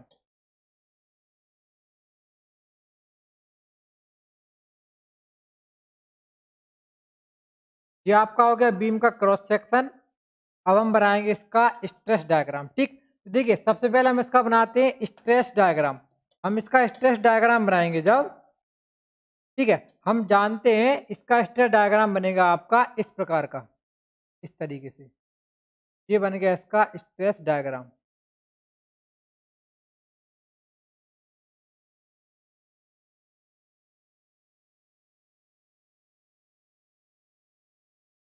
देखिए, ये इसका स्ट्रेस डायग्राम। देखिए, जो आपकी कंक्रीट होती है ऊपर, वो संपीड़न में होती है, और जो कंक्रीट में जो संपीड़न में जो स्ट्रेस होता है वो क्या होता है, वो होता है आपका सिग्मा सीसी। क्या होता है, वो आपका होता है सिग्मा। कंक्रीट में ऊपर जो स्ट्रेस होता है वो क्या होता है, वो होता है आपका सिग्मा सीबी। क्या होता है, वो होता है सिग्मा सीबी। यानी कि देखिए, जब आप बीम पर लोड लगाते हैं, ठीक है, तो बीम पे क्या आता है, बीम के ऊपर जो स्ट्रेस आता है उसको हम क्या कहते हैं, उसको हम कहते हैं सिग्मा सीबी। सिग्मा सीबी का मतलब होता है कंक्रीट में नमन में संपीड़न प्रतिबल। क्या, कंक्रीट में नमन में संपीड़न प्रतिबल, यह आपका हो गया सिग्मा सीबी। और यहाँ पे जो स्टील है, स्टील में जो प्रतिबल आएगा इसको हम कहते हैं सिग्मा एस टी। क्या कहते हैं, इसको हम कहते हैं सिग्मा एस टी। जो स्टील में प्रतिबल आएगा उसको हम कहते हैं सिग्मा एस टी, ठीक है। और जो आपके संपीड़न में प्रतिबल आएगा उसको हम कहते हैं sigma c b. Sigma c का मतलब होता है कंक्रीट में, बी का मतलब होता है बेंडिंग, यानी कि जो बीम होती है उस पर जब लोड लगाते हैं वो क्या करती है, वो बेंड करती है। ठीक, हाँ, यानी कि ये क्या नाम है इसका, दिव्यांश। दिव्यांश ने बिल्कुल सही कहा। क्या कहा कि concrete is a better material और stress strain diagram is linear. हाँ, देखिए जो आपकी जो कंक्रीट होती है इसका हमने जे बनाया स्ट्रेस डायग्राम। ये आपका क्या है, जे स्ट्रेस डायग्राम, ये इसका है स्ट्रेस डायग्राम। और जो आपका स्ट्रेस डायग्राम है आपने देखा होगा, ये आपका क्या है, एक रेखा है। कैसा है, ये आपकी एक रेखा, यानी कि इसका जो स्ट्रेस डायग्राम होता है वो कैसा होता है, वो आपका होता है लीनियर। कैसा, लीनियर। लीनियर मतलब इसका स्ट्रेस डायग्राम रेखीय होता है। क्या होता है, देखिए अगली अगली क्लास में हम इसकी एजम्पशन पढ़ाएंगे। इसकी जो एजम्पशन होती है उसमें आपको बताया जाएगा कि इसका स्ट्रेस डायग्राम और स्ट्रेस डायग्राम कैसा होता है। ठीक, तो ये तो बन गया इसका स्ट्रेस डायग्राम। अब हम बनाते हैं इसका स्ट्रेन डायग्राम। क्या बनाते हैं, इसका स्ट्रेन डायग्राम। इसका स्ट्रेन डायग्राम भी कैसा बनता है, लीनियर। कैसा बनता है, इसका स्ट्रेन डायग्राम भी बनता है लीनियर। देखिए जो कंक्रीट में स्ट्रेन होती है उसको हम लिखते हैं एप्सिलॉन सी, और जो स्टील में स्ट्रेन होती है उसको हम लिखते हैं एप्सिलॉन एस। ठीक, तो ये आपका क्या हो गया, ये हो गया स्ट्रेन डायग्राम। Strain diagram. ठीक, जो आपका स्ट्रेन डायग्राम होता है, यानी कि जो आपका विकृति आरेख होता है, ये आपका प्रतिबल आरेख, ये आपका है विकृति आरेख। ये आपका क्या है, ये आपका है विकृति आरेख। ठीक, ये आपका है विकृति आरेख। ठीक है, तो जी आपका जो स्ट्रेन डायग्राम होता है वो भी आपका होता है लीनियर। ठीक, कंक्रीट में स्ट्रेन एप्सिलॉन सी, और आपको जो स्टील यहाँ पर प्रोवाइड किया गया है, स्टील में जो स्ट्रेन होती है वो होती है एप्सिलॉन एस। क्या होती है, वो आपकी होती है एप्सिलॉन एस। ठीक, जी आपका सिग्मा सी भी है, इसको हम सिग्मा सी भी लिख सकते हैं या इसको हम सिग्मा सीबीसी भी लिख सकते हैं। क्या, सिग्मा सीबीसी। ठीक, तो ये आपका बन गया स्ट्रेन डायग्राम। इसके बाद इसमें आपका एक डायग्राम और आता है यहाँ पे। देखिए इसमें एक डायग्राम और बनता है, उसको हम कहते हैं इक्विवेलेंट स्ट्रेस डायग्राम, समतुल्य प्रतिबल आरेख। यहाँ पर हम एक और बनाते हैं, इसको हम क्या कहते हैं, इसको हम कहते हैं समतुल्य प्रतिबल आरेख। ठीक, इसको हम कहते हैं समतुल्य प्रतिबल आरेख। इसको हम कहते हैं समतुल्य प्रतिबल आरेख। इसको हम कहते हैं समतुल्य प्रतिबल आलेख। ठीक है, जी आपका क्या है, जी आपका समतुल्य समतुल्य प्रतिबल प्रतिबल आरेख। समतुल्य प्रतिबल आरेख, इसको इंग्लिश में कहते हैं, इंग्लिश में क्या कहते हैं, इसको इंग्लिश में कहते हैं इक्विवेलेंट स्ट्रेस डायग्राम। क्या कहते हैं, इक्विवेलेंट स्ट्रेस डायग्राम। देखिए जी आपका क्या होता है, देखिए कंक्रीट में जो आपकी कंक्रीट होती है उसमें जो स्ट्रेस होता है वो क्या होता है, वो आपका होता है सिग्मा सीबीसी। सीबीसी। ठीक है, देखिए समतुल्य का मतलब क्या होता है, यहाँ पर जो हमने स्टील को प्रोवाइड किया है, क्या किया, स्टील को प्रोवाइड, तो स्टील में स्ट्रेस कितना आया, इस स्टील में स्ट्रेस आया कितना, सिग्मा एस टी।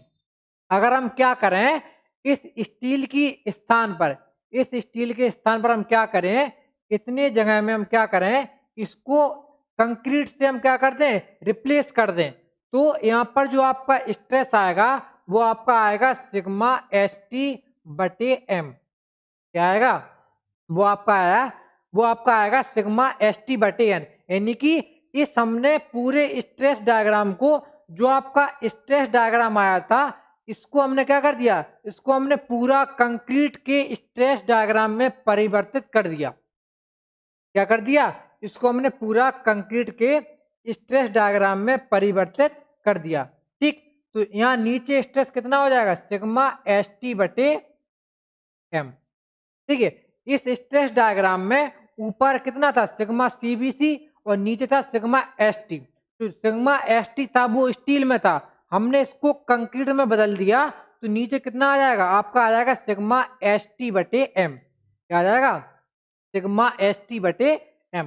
तो ये आपका हो गया समतुल्य प्रतिबल आरेख। ठीक, क्या आ गया, समतुल्य प्रतिबल आरेख। देखिए इसकी जो जे आपकी न्यूट्रल एक्सिस है, ऊपर से न्यूट्रल एक्सिस की जो दूरी होती है वो आपकी होती है एक्स। क्या होती है, वो आपकी होती है एक्स। ठीक, और जे आपकी कितनी है, जे आपकी होती है डी। तो न्यूट्रल एक्सिस के नीचे से इसके नीचे की दूरी कितनी हो जाएगी, जे आपकी हो जाएगी डी माइनस एक्स। कितनी हो जाएगी, डी माइनस एक्स। ठीक है, जे आपकी पूरी कितनी है, जे आपकी पूरी है डी, स्मॉल डी, यहां से लेकर यहां तक जे आपकी पूरी कितनी है, यहां से लेकर यहां तक जे आपकी स्मॉल डी। ठीक है, और जे आपकी एक्स, तो आपकी जो नीचे वाली कितनी आ जाएगी, डी माइनस एक्स। कितनी आ जाएगी, डी माइनस एक्स। दिव्यांश बताइए जी कितनी आ गई, जे आपकी आ जाएगी डी माइनस एक्स। ठीक है, अब देखिए इसी डायग्राम से क्या करेंगे, इसी डायग्राम से हम सिद्ध करेंगे किसको बताइए, इतना समझ में आया। ठीक है, तो जे कितना आ गई, जे आपकी आ जाएगी डी माइनस एस। देखिए जे तो आपका बन गया स्ट्रेस स्ट्रेन डायग्राम। क्या बन गया, जे आपका जे बना। देखिए जे हमने बनाया है और जे आपका बनाया है। देखिए जे आपका है क्रॉस सेक्शन, जे आपका स्ट्रेन डायग्राम, जे आपका स्ट्रेस डायग्राम। ठीक है, और जे आपका है इक्विवेलेंट स्ट्रेस डायग्राम। क्या है, जे आपका है इक्विवेलेंट स्ट्रेस डायग्राम। इसके बाद अगला, ठीक है जी, इस सवाल को लगाएंगे हम। इस सवाल को लगाने से पहले ठीक है एक चीज हम और समझेंगे यहाँ पे, यहाँ पर एक चीज और समझेंगे।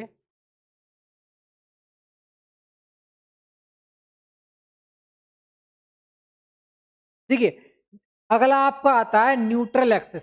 देखिए न्यूट्रल एक्सिस को हमने चित्र में अभी देखा, न्यूट्रल एक्सिस क्या होती है अभी हमने देखा। देखिए आपके जो न्यूट्रल एक्सिस होती है उसका नाम क्या है, तटस्थ अक्ष, या इसी को हम कहते हैं उदासीन अक्ष। क्या कहते हैं, इसी को हम कहते हैं उदासीन अक्ष। उदासीन अक्ष, या इसी को हम कहते हैं बल शून्य रेखा। बल शून्य रेखा, बल शून्य रेखा।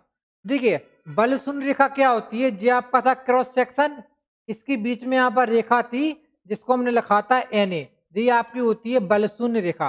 बल शून्य रेखा क्या होती है, नाम से ही स्पष्ट है आपका, बल शून्य। यानी कि किसी कंक्रीट के किसी मेंबर में या किसी बीम में, हम यहाँ पर बीम की बात करेंगे, किसी बीम के बीचों बीच, किसी बीम या किसी बीम में, या हम ऐसा इसको ऐसा कह सकते हैं वाई अक्ष, वाई अक्ष जिस पर क्या हो, जिस पर जो बेंडिंग स्ट्रेस है, यानी कि जिस पर प्रतिबल का मान क्या हो, जीरो। यानी कि ऐसा अक्ष जिस पर क्या हो, ऐसा अक्ष जिस पर प्रतिबल का मान क्या हो, जिस पर प्रतिबल का मान क्या हो, जीरो, उसको हम क्या कहते हैं, उसको हम कहते हैं बल शून्य रेखा।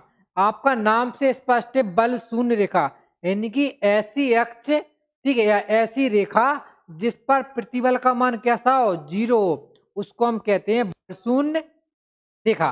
क्या कहते हैं, उसको हम कहते हैं बल शून्य रेखा।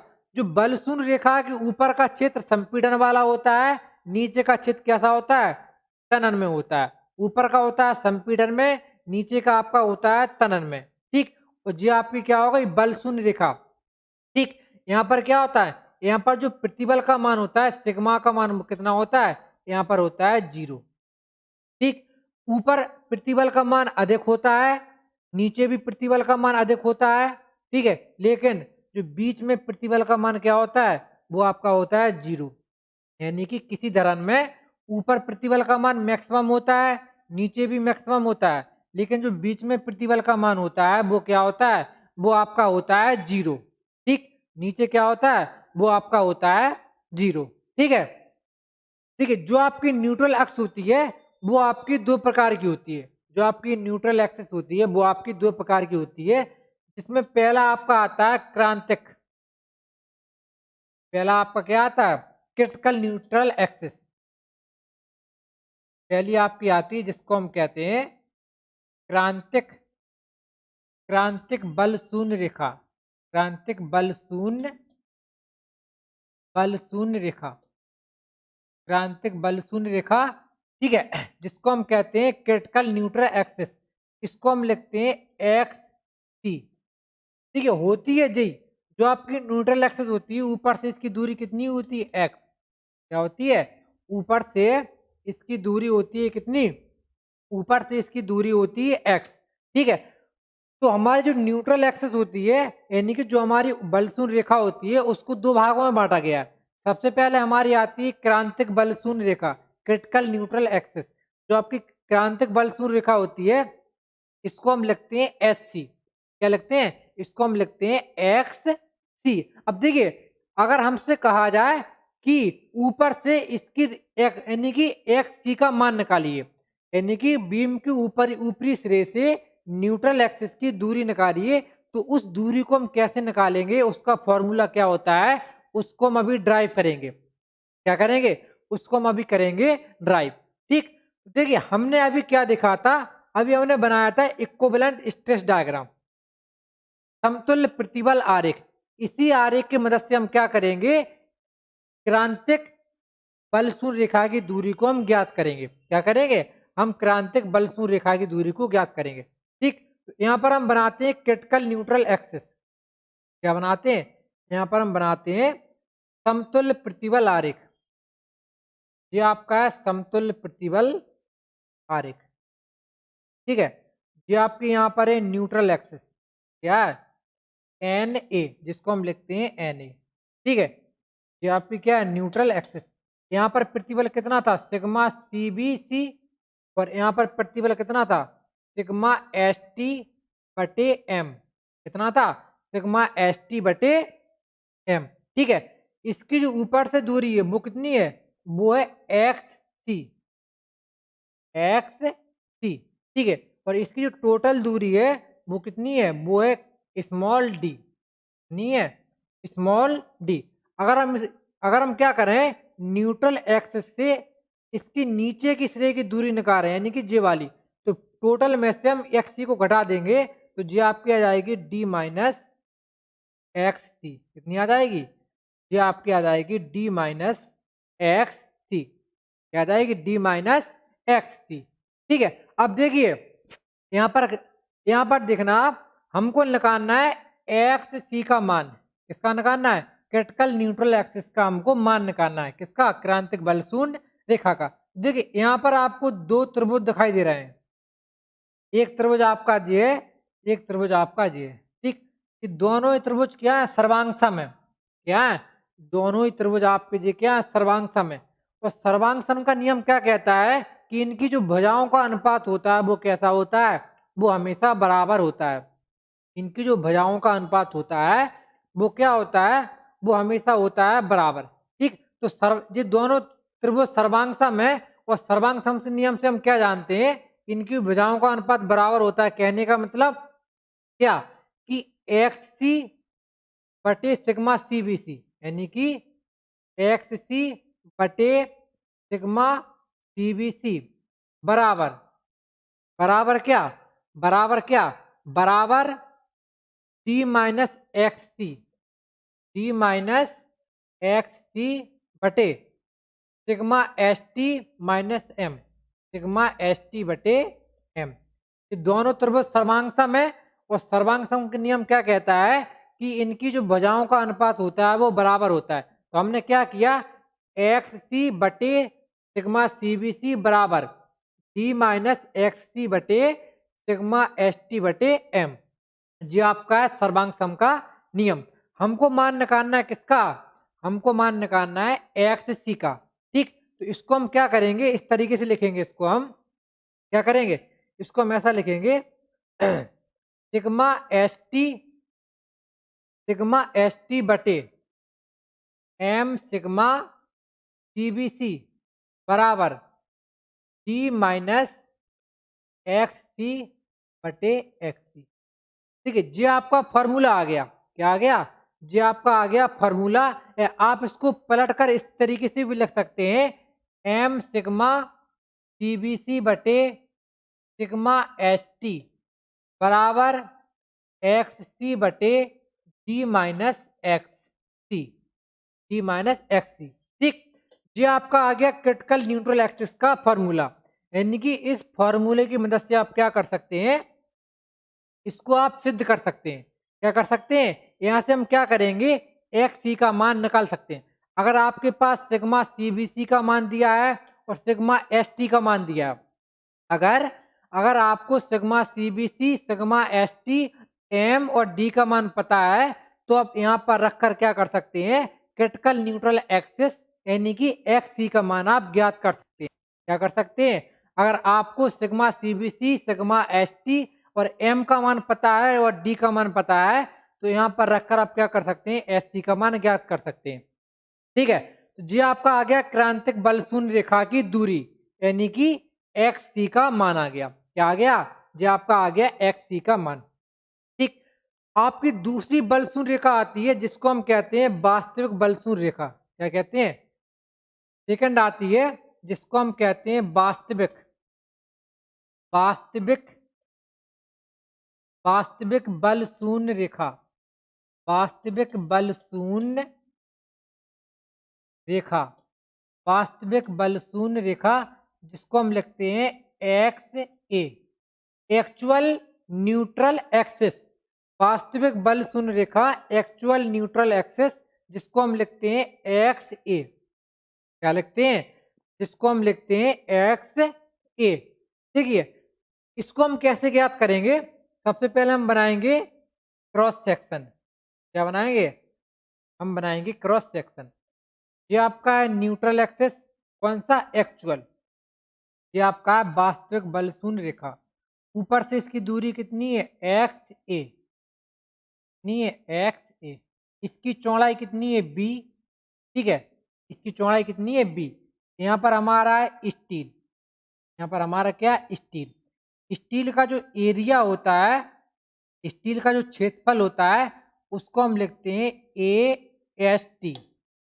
जो स्टील का क्षेत्रफल होता है उसको हम क्या लिखते हैं, जो स्टील का क्षेत्रफल होता है उसको हम लिखते हैं ए एस टी। क्या लिखते हैं, जो स्टील का क्षेत्रफल होता है उसको हम लिखते हैं ए एस टी। ठीक, ये आपका हो गया स्टील।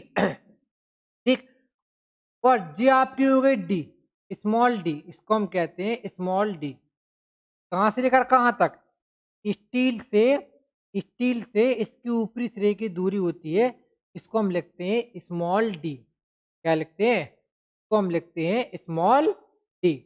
ठीक है, अब देखिए आपको निकालना है एक्स ए का मान, यानी कि एक्चुअल न्यूट्रल एक्सिस का मान। एक्स ए का मान निकालना है, तो हम कैसे निकालेंगे, आपको क्या करना है, ये आपका क्या है, संपीड़न क्षेत्र, ये आपका है संपीड़न क्षेत्र, ये आपका है संपीड़न क्षेत्र, और ये आपका है तनन क्षेत्र। ये आपका क्या है, ये आपका है तनन क्षेत्र। हमें क्या करना है, इन दोनों क्षेत्रों का इस न्यूट्रल एक्सिस पर क्या करना है, मोमेंट निकालना है। क्या निकालना है, हमको निकालना है मोमेंट। ठीक, इन दोनों का क्या करना है, संपीड़न क्षेत्र और तनन क्षेत्र, इन दोनों को क्या करना है, इस न्यूट्रल एक्सिस पर क्या करना है, मोमेंट को निकालना है। ठीक, तो इस एरिया का न्यूट्रल एक्सिस के पड़ता जो मोमेंट निकालेंगे हम, वो कितना आएगा, वो आपका कितना आएगा, एरिया, एरिया कितना है, बी इंटू एक्स ए, इंटू इंटू इसके सेंटर से इसकी दूरी कितनी है, एक्स ए बटे 2, इंटू एक्स ए बटे 2। इस एरिया का इस अक्ष पर हम जब मोमेंट निकालेंगे, तो एरिया इंटू इसके सेंटर से इसके अक्ष की दूरी कितनी है, एक्स ए बटे 2, बराबर बराबर। अब हम इस स्टील का क्या करेंगे, इस स्टील का इस न्यूट्रल एक्सिस पर क्या करेंगे, मोमेंट निकालेंगे, तो आपका कितना आ जाएगा, एरिया, एरिया कितना है, ए एस टी, कितना है, आपका जो एरिया है वो कितना है, वो आपका है ए एस टी। इसको करेंगे MAST। जो स्टील का एरिया है इसको जब हम कंक्रीट के समतुल्य करेंगे तो वो कितना आ जाएगा, वो आपका आ जाएगा MAST। ठीक, तो एरिया एरिया कितना है MAST इंटू इसके स्टील के सेंटर से इसकी न्यूट्रल एक्सिस की दूरी कितनी है, वो आपकी है D माइनस एक्स ए। कितनी है, D माइनस एक्स ए। तो कोष्टक में हम लिखेंगे क्या, D माइनस एक्स ए। क्या लिखेंगे, कोष्टक में हम लिखेंगे D माइनस एक्स ए। ठीक है, स्टील के सेंटर से इसकी दूरी कितनी होगी, D माइनस एक्स ए। तो आपका इसको जब हम सॉल्व करेंगे तो कितना आ जाएगा, बी एक्स ए का स्क्वायर बटे 2 बराबर MAST और D माइनस एक्स ए। क्या आ गया, D माइनस एक्स ए, D माइनस एक्स ए। जी आपकी क्या आ गई, जी आपकी आ गई एक्चुअल न्यूट्रल एक्सिस की दूरी। यानी कि अगर हमको क्या हो, अगर हमको ASTM D और B का मान पता हो, किसका, ASTB और D और M का मान पता हो, तो हम इस फॉर्मूले की मदद से XA यानी कि वास्तविक बल शून्य रेखा की दूरी ज्ञात कर सकते हैं। क्या कर सकते हैं, वास्तविक बल शून्य रेखा की दूरी ज्ञात कर सकते हैं। अब देखिए इसके बाद हम एक सवाल को लगाएंगे आपका। देखिए ये सवाल है, इस सवाल को लगाएंगे, इंपॉर्टेंट सवाल है, आपके पेपर में आता है, कई बार ये पूछा जाता है। ये सवाल आपके पेपर में आता है और जिस सवाल आपका कई बार पूछा जाता है। सवाल आपका क्या बोल रहा है, देखिए सवाल को पढ़ेंगे हम। सवाल आपका क्या कर रहा है, देखिए सवाल क्या रहा है कि प्रबलित कंक्रीट का एक आयताकार धरन यानी कि बीम। ठीक है, सवाल कह रहा है आपका प्रबलित कंक्रीट का एक आयताकार धरन है जिसकी माप कितनी है, जिसकी माप है 260 mm इंटू 600 mm माप का है। ठीक है, और क्या कह रहा है कि इसकी तली में 157 mm स्क्वायर तनन प्रबलन 50 mm के प्रभावी कवर यानी कि आवरण पर डाला गया है। आगे कह रहा है यदि यदि यदि सिग्मा सीबीसी, यदि सिग्मा सीबीसी का मान कितना दिया है, यानी कि कंक्रीट में जो प्रतिबल का मान कितना दिया है 60 न्यूटन पर mm स्क्वायर हो और सिग्मा एसटी का मान दिया है 140 न्यूटन पर mm स्क्वायर। ठीक है, 140 पर न्यूटन mm स्क्वायर तथा, ये गलत छप गया, तथा m का मान दिया है 13। तो वो कह रहा है क्रांतिक तथा वास्तविक बल शून्य रेखा की दूरी ज्ञात कीजिए। क्या कह रहा है, क्रांतिक तथा वास्तविक बल शून्य रेखा की दूरी ज्ञात कीजिए। ठीक है, इसमें जो दिया है उसको हम पहले लिख लेते हैं। एक हमारी दी है बीम, क्या दी है, हमारी दी है एक बीम।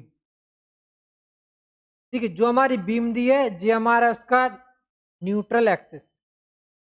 बीम की माप कितनी है 260 mm बाई 600 mm, यानी कि 260 mm इसकी क्या है, 260 mm इसकी है चौड़ाई, ये हो गई इसकी 260 mm। ठीक, इसकी गहराई कितनी है 600 mm, इसकी जो गहराई है वो कितनी है, वो है 600 mm। ठीक, इसकी जो टोटल गहराई वो कितनी है, वो है 600 mm। 600 mm क्या है, इसकी टोटल गहराई। आगे कह रहा है इसकी तली में 157 mm स्क्वायर का तनन प्रबलन 50 mm के प्रभावी आवरण पर डाला गया है, यानी कि नीचे नीचे स्टील को डाला गया है और जो स्टील का क्षेत्रफल दिया है AST बराबर कितना दिया है, इसका क्षेत्रफल दिया है 157 mm स्क्वायर। ठीक, ठीक, यहाँ पर जो कवर दिया है, क्या दिया है, कवर, कवर कितना है, यानी कि कवर का मतलब जो स्टील की नीचे से ऊंचाई है, नीचे से स्टील की ऊंचाई कितनी है 50 mm, कितनी है, जो कवर यहाँ पर दिया है कितना 50 mm का दिया है यहाँ पर कवर, कितना 50 mm का दिया यहाँ पर कवर। ठीक है, इसके बाद देखिए और क्या कह रहा है इसमें, आगे क्या रहा है, सिग्मा, आगे कह रहा है इसमें सिग्मा सीबीसी का मान दिया है 7 न्यूटन पर mm स्क्वायर। देखिए अब इसमें जो जो दिया है वो यहां पर लिख लेंगे। ठीक है, सबसे पहले देखिए, और जी आपकी कितनी है, हमको ज्ञात करना है न्यूट्रल एक्सिस का मान। इसका न्यूट्रल एक्सिस का मान हमको ज्ञात करना है। अब इसमें दिया क्या क्या है, P बराबर दिया है 260 mm, 260 mm। ठीक, ये आपका 600 mm क्या है, ये आपका कैपिटल डी बराबर है आपका 600 mm। कितना दिया है आपका 600 mm। ठीक, अब हमको निकालना है स्मॉल डी। जब स्मॉल डी हम निकालेंगे तो स्मॉल डी बराबर होता है capital D minus cover, capital D minus cover. तो स्मॉल डी और आपका हो जाएगा, कैपिटल डी आपका है 600 mm माइनस आपका कवर दिया है आपका 50, यानी कि जो स्मॉल डी बराबर कितना हो जाएगा आपका आ जाएगा 550 mm, 550 mm।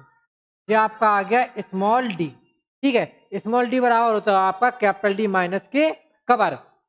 इसके बाद आगे आपका क्या दिया है, आगे आपका दिया है सिग्मा सीबी का मान।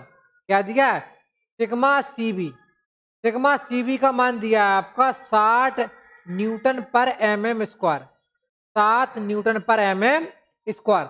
और सिग्मा एसटी का मान कितना दिया है, सिग्मा एसटी का मान दिया है 140 न्यूटन पर mm स्क्वायर।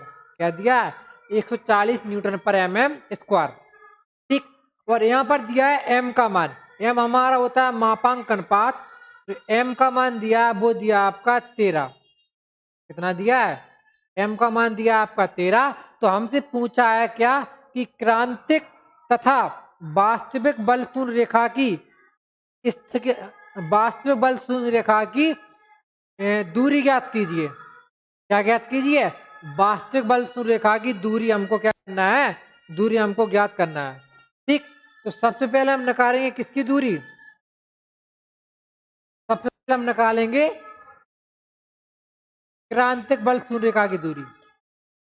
क्रांतिक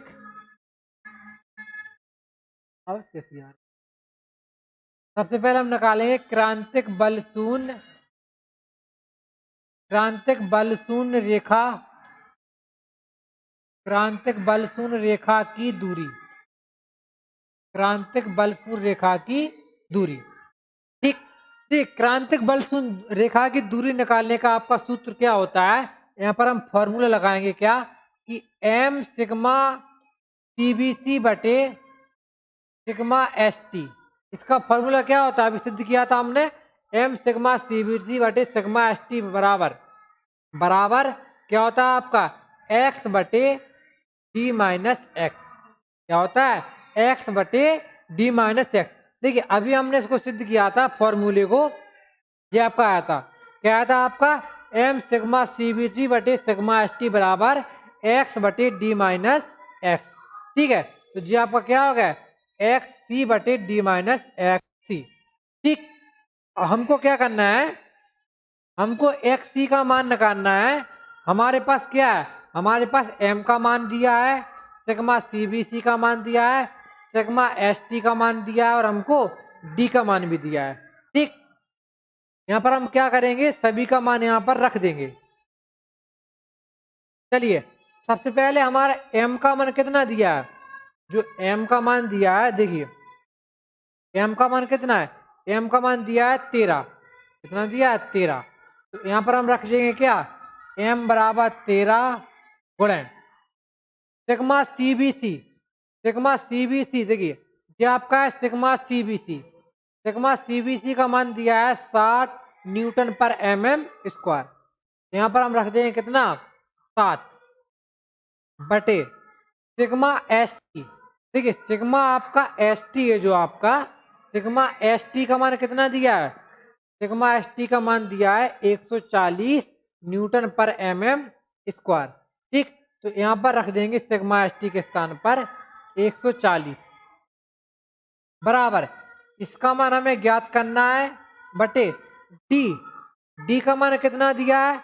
डी का मान दिया है आपका 550 mm। कितना दिया है? 550 mm। तो यहां पर रख देंगे हम क्या, 550 माइनस के एक्स सी, क्या 550 माइनस के एक्स सी। जब हम इसको सॉल्व करेंगे तो 13 और 97, इसको हम काट देंगे, 7 दूनी 14, कितना आ गया 13/20 बराबर एक्स सी बटे 550 माइनस के एक्स सी। ठीक है, आपका ये आ गया इतना। ठीक, यहां से हम क्या करेंगे, इसको मल्टीप्लाई कर देंगे। जब हम इसको मल्टीप्लाई करेंगे ये आ जाएगा आपका 20 एक्स सी बराबर, इसका इसमें मल्टीप्लाई करेंगे, क्या करेंगे, इसका इसमें मल्टीप्लाई। तो 0 13 पना 65, 5 6 और 13 पना 65, 65 में हम 6 जोड़ेंगे, कितना आ जाएगा आपका 71, यानी कि ये आ जाएगा आपका कितना, ये आपका आ जाएगा कितना 7150 माइनस के 13 एक्स सी, कितना माइनस के 13 एक्स सी। अब देखिए 13 एक्स सी को हम क्या करेंगे, इस साइड लाएंगे, तो 20 एक्स सी प्लस 13 एक्स सी बराबर 7150। आपका ये आ गया 7150। ठीक, तो 20 में हम 13 जोड़ेंगे तो आपका हो जाएगा 33x। क्या हो जाएगा 33x सी बराबर 7150। ठीक है, यहां से हम एक्स सी का मान निकालेंगे, एक्स सी बराबर कितना आ जाएगा 7150/33। 33 का इसमें भाग दे देंगे, क्या करेंगे 33 का इसमें दे देंगे हम भाग, 33 का इसमें दे देंगे हम भाग। ठीक है, देखिए 7150 में हम क्या करेंगे 33 से भाग दे देंगे, तो जी आपका कितना आ जाएगा बताइए, जी आपका कितना आ जाएगा इससे जब हम काट देंगे इसको तो जी आपका आ जाएगा 216.67। ठीक है, तो आपका जो एक्स सी का मान आ गया वो आपका आ गया 216.67 mm। ये आपका आ गया क्रांतिक बलसूत्र रेखा की दूरी, क्रिटिकल न्यूट्रल एक्सिस। ठीक, इसको हम 216 को अब 217 भी लिख सकते हैं, 217 mm, इसको हम 217 mm भी लिख सकते हैं। ठीक है, कितना 217 mm। ठीक है, ये आपका आ गया क्रांतिक बलशून्य रेखा। ठीक है ना, तो अगली बात, अगली इसमें और क्या निकालना था, इसमें देखिए एक हमको ज्ञात करना था कि क्रांतिक बल शून्य रेखा तथा वास्तविक बल शून्य रेखा की दूरी ज्ञात कीजिए। अब हम निकालेंगे वास्तविक बल शून्य रेखा की दूरी। क्या निकालेंगे, अब हम निकालेंगे दूसरी वास्तविक बल शून्य रेखा, बल शून्य रेखा, वास्तविक बल शून्य रेखा की दूरी, वास्तविक बल शून्य रेखा की दूरी यानी कि एक्स ए। देखिए जो आपकी वास्तविक बल शून्य रेखा की दूरी होती है उसका फॉर्मूला आपका क्या होता है, उसका आपका फॉर्मूला क्या होता है, बी एक्स ए स्क्वायर बटे 2 बराबर m a s t d minus x. क्या होता है, बी एक्स स्क्वायर ए बटे 2 बराबर एम ए एस टी आपका डी माइनस एक्स है। ये आपका क्या होता है, ये आपका वास्तविक बल शून्य रेखा की दूरी निकालने का फॉर्मूला, जिसको हमने क्या किया था, जिसको हमने अभी ड्राइव किया था। जी आपका देखिए अभी हमने इसको सिद्ध किया था, वास्तविक बल शून्य रेखा की दूरी कैसे निकाली जाती है। जी आपका फॉर्मूला हमने ड्राइव किया था, अभी क्या आया था आपका बी एक्स स्क्वायर बटे 2 बराबर a m s t d minus x है। ठीक है, अब हम इसको यहाँ पर पुट करेंगे, ठीक है। यहाँ पर बी का मान रखेंगे सबसे पहले। आपका जो बी का मान दिया है वो देखिए कितना दिया है। बी का मान आपका दिया है 260 mm। यहाँ पर हम रखेंगे बी, क्या रखेंगे यहाँ पर बी रखेंगे कितना, हम 260 मल्टीप्लाई एक्स, ए का मान हमको ज्ञात करना है बटे 2 बराबर एम का मान दिया है 13 इंटू ए एस टी।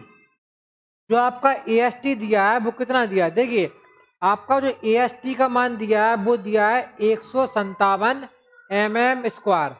यहाँ पर हम क्या रख देंगे, ए एस टी का मान कितना 157 कोष्टक डी का मान दिया आपका 550 माइनस एक्स ए का मान हमको क्या करना है, एक्स ए का मान हमको क्या करना है, हमको एक्स ए का मान निकालना है। इसको जब हम सॉल्व करेंगे तो कितना आ जाएगा, इससे इसको हम काट देंगे, 2 एकम 2, 2 3 6, कितना आ जाएगा आपका जी 130 एक्स ए स्क्वायर बराबर, देखिए इसको इसमें मल्टीप्लाई करेंगे आपको कितना आ जाएगा। देखिए कॉल आपके पेपर में क्या होता है, कैलकुलेटर अलाउ होता है। जो आपका आरसीसी का पेपर होता है उसमें कैलकुलेटर अलाउ होता है, इसलिए जो आपकी कैलकुलेशन कठिन आती है उसको आप कैलकुलेटर की सहायता से सॉल्व कर सकते हैं, ठीक है। क्यों, क्योंकि आपके पेपर में कैलकुलेटर अलाउ होता है। इसको इसमें मल्टीप्लाई करेंगे 113 का मल्टीप्लाई करेंगे 157 में, कितना 157 में, देखिए 13 मल्टीप्लाई 157, ठीक है, मल्टीप्लाई 157, ठीक, कितना आ जाएगा आपका जी आपका आएगा 2041 कोष्टक 550 माइनस एक्स ए, ठीक है। अब हम क्या करेंगे 130 एक्स ए स्क्वायर बराबर, इसका इसमें मल्टीप्लाई कर दो, क्या कर दो, इसका इसमें कर दो मल्टीप्लाई, इसका इसमें मल्टीप्लाई कर दो, ठीक है, इसका इसमें क्या कर दो, इसका इसमें कर दो मल्टीप्लाई, इसका इसमें मल्टीप्लाई करेंगे कितना आ जाएगा, ये आपका आ जाएगा 112250 माइनस, इसका इसमें मल्टीप्लाई करेंगे कितना आ जाएगा आपका ये 2041 इंटू एक्स ए, 2041 इंटू एक्स ए, ठीक है जी आपका इतना आ गया। अब हमको क्या करना है, इसको एक साइड करना है, इसको हम एक साइड करेंगे तो आपका आ जाएगा कितना 130 एक्स ए स्क्वायर, इसको इस साइड लाएंगे प्लस 2041 एक्स ए माइनस 1122550 बराबर एक्स से, जी आपका बन गया एक द्विघात समीकरण, क्या बन गया जी आपका बन गया एक द्विघात समीकरण। इससे आपको क्या करना है, श्रीधराचार्य सूत्र से, किससे श्रीधराचार्य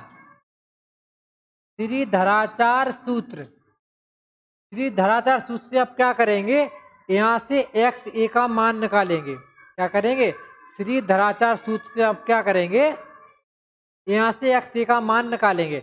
जो आपका धराचार सूत्र होता है वो आपका क्या होता है, एक्स बराबर क्या होता है minus b plus minus under root b square minus के 4ac बटे 2a, जी आपका क्या है, जी आपका है धराचार सूत्र।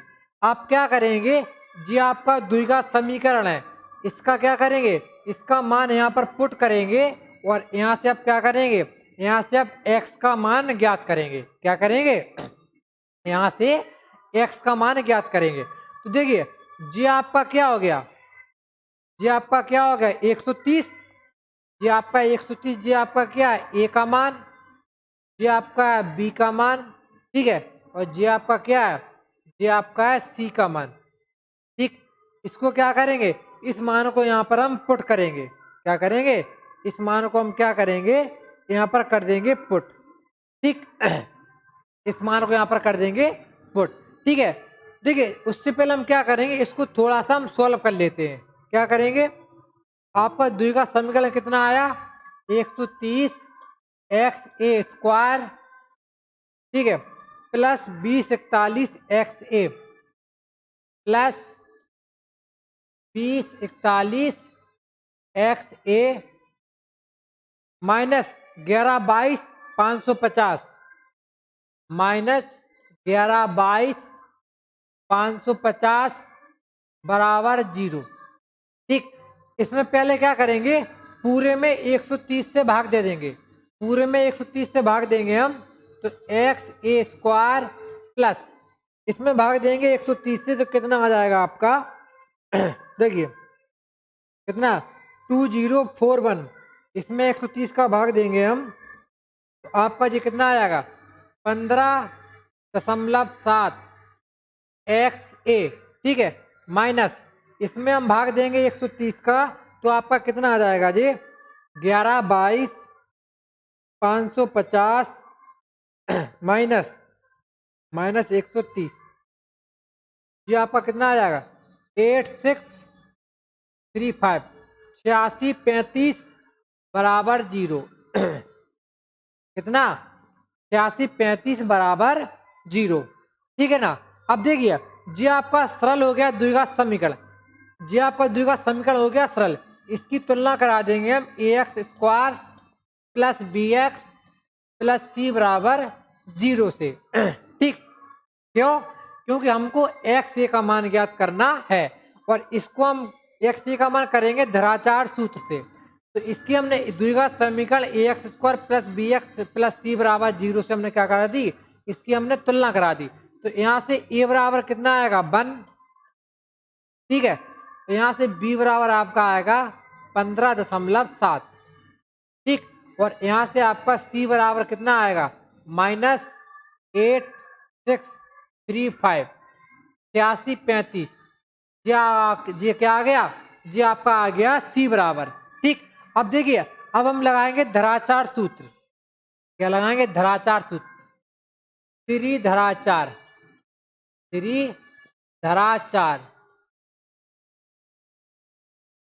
सूत्र। धराचार सूत्र क्या होता है आपका, x बराबर -b plus minus under root b square minus 4ac बटे 2a। ठीक, तो x बराबर आपका क्या हो जाएगा, देखिए -b का मान आपका दिया 15.7, यहाँ पर रखेंगे 15.7 plus minus under root b square यानी कि 15.7 का होल स्क्वायर माइनस 4, ए का मान दिया 1, सी का मान कितना दिया है, सी का मान दिया है 8635 वो भी माइनस का, तो माइनस माइनस ये प्लस हो जाएगा आपका बटे 2 इंटू ए का मान, ए का मान कितना है, ए का मान दिया है 1, यहाँ पर हम रख देंगे 1, क्या रख देंगे 1। ठीक है, चलिए तो देखिए अब इसको सॉल्व करेंगे, तो आपका x, इस x को क्या लिखेंगे, इसको हम लिख सकते, इसको एक्स ए लिखें क्योंकि हमको एक्स ए निकालना है। तो एक्स ए बराबर क्या आ जाएगा आपका, देखिए इसको जब हम सॉल्व करेंगे क्या करेंगे, इसको जब हम सॉल्व करेंगे, इसको 5.7 का होल स्क्वायर प्लस 4 इंटू 8635, इसको जब हम पूरे को सॉल्व करेंगे, ठीक है, तो आपका जो कितना आ जाएगा -15.7 प्लस माइनस अंडर रूट। ठीक है, इसको हम सॉल्व करेंगे अंदर, तो आपका आएगा 34,786, कितना 34,786, इसको सॉल्व करेंगे 34,786 बटे 2, एक्स ए बराबर -15.7 प्लस माइनस अंडर रूट। अब देखिए 3486 का हम निकालेंगे वर्गमूल, क्या निकालेंगे 34,786 का निकालेंगे वर्गमूल। आप लोग घबराइए मत, आप लोगों के पास कैलकुलेटर अलाउ होता है एग्जाम में, आप लोग उसी की मदद से इस पेपर में सॉल्व करेंगे, क्योंकि आरसीसी के पेपर में आपको कैलकुलेटर ले जाना अलाउ होता है बोर्ड की तरफ से। ठीक, इसका हम वर्गमूल निकालेंगे जब 34,786 का बनेगा 34,786 34,786 का वर्गमूल निकालेंगे तो जी आपका कितना आ जाएगा 34,786 का निकालेंगे वर्गमूल जी आपका आ जाएगा कितना 186.5 बटे 2। ठीक, इसको हम सॉल्व करेंगे तो यहाँ पर x के हमको दो मान मिलेंगे। कौन कौन से दो मान? एक हमको मिलेगा XA बराबर माइनस के 15.7 और प्लस के 186.5 बटे 2। एक हमको प्लस का मिलेगा, एक हमको मिलेगा माइनस का। पहले हम प्लस का निकालेंगे तो XA बराबर कितना आ जाएगा 186.5 में से क्या करेंगे हम 15.7 को क्या कर देंगे 186.5 में से 15.7 को घटा देंगे और उसमें क्या करेंगे 2 का भाग दे देंगे। क्या करेंगे उसमें 2 का हम भाग दे देंगे। ठीक, माइनस 15.7 ठीक है और भागे 2। ठीक, तो आपका जी आ जाएगा प्लस के 85.40। ये आपका आ गया XA का मान। ठीक, अब देखिए जब हम इसकी माइनस की वैल्यू लेंगे तो जो XA का मान आएगा वो कितना आएगा? जब माइनस वैल्यू लेंगे कितना आएगा माइनस के 15.7 और माइनस के 186.5 बटे 2। ठीक, तो XA बराबर कितना आ जाएगा माइनस माइनस को हम जोड़ देंगे 15.7 प्लस 186.5 और भागे 2। ये आपका आ रहा है 101.1 माइनस का। देखिए जी आपकी वैल्यू माइनस की आ रही है। जो आपका न्यूट्रल एक्सिस होता है वो आपका माइनस में नहीं होता है।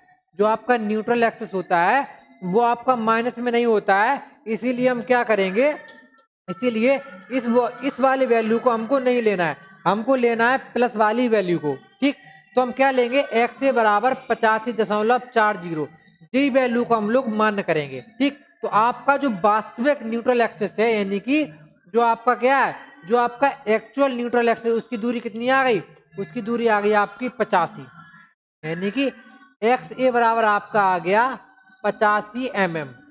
कितना आ गया, इसको हम 85 भी लिख सकते हैं। XA बराबर आपका आ गया 85 mm।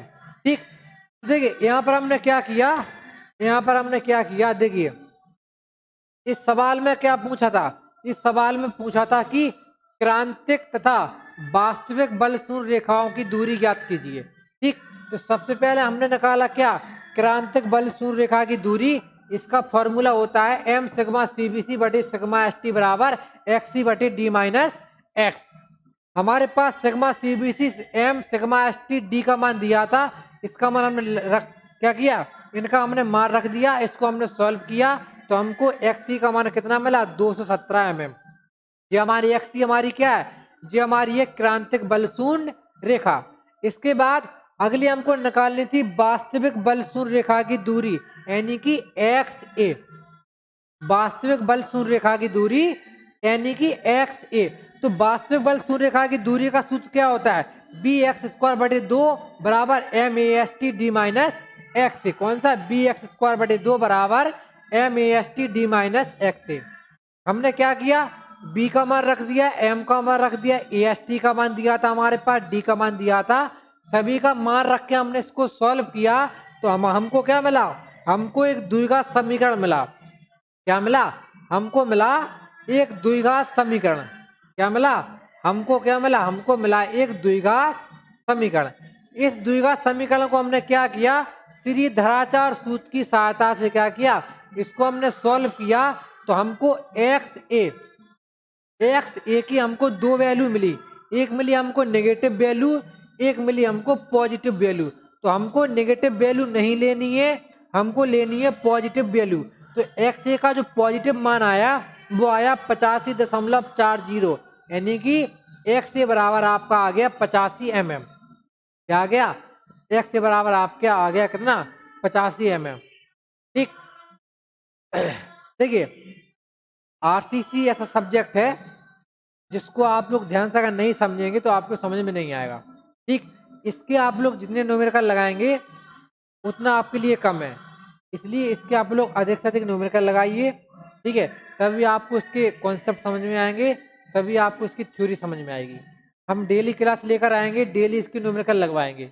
ठीक, आप लोग जरूर जुड़े हमसे। ठीक है, तो ठीक है, चलिए हमें दीजिए इजाज़त। Thank you so much.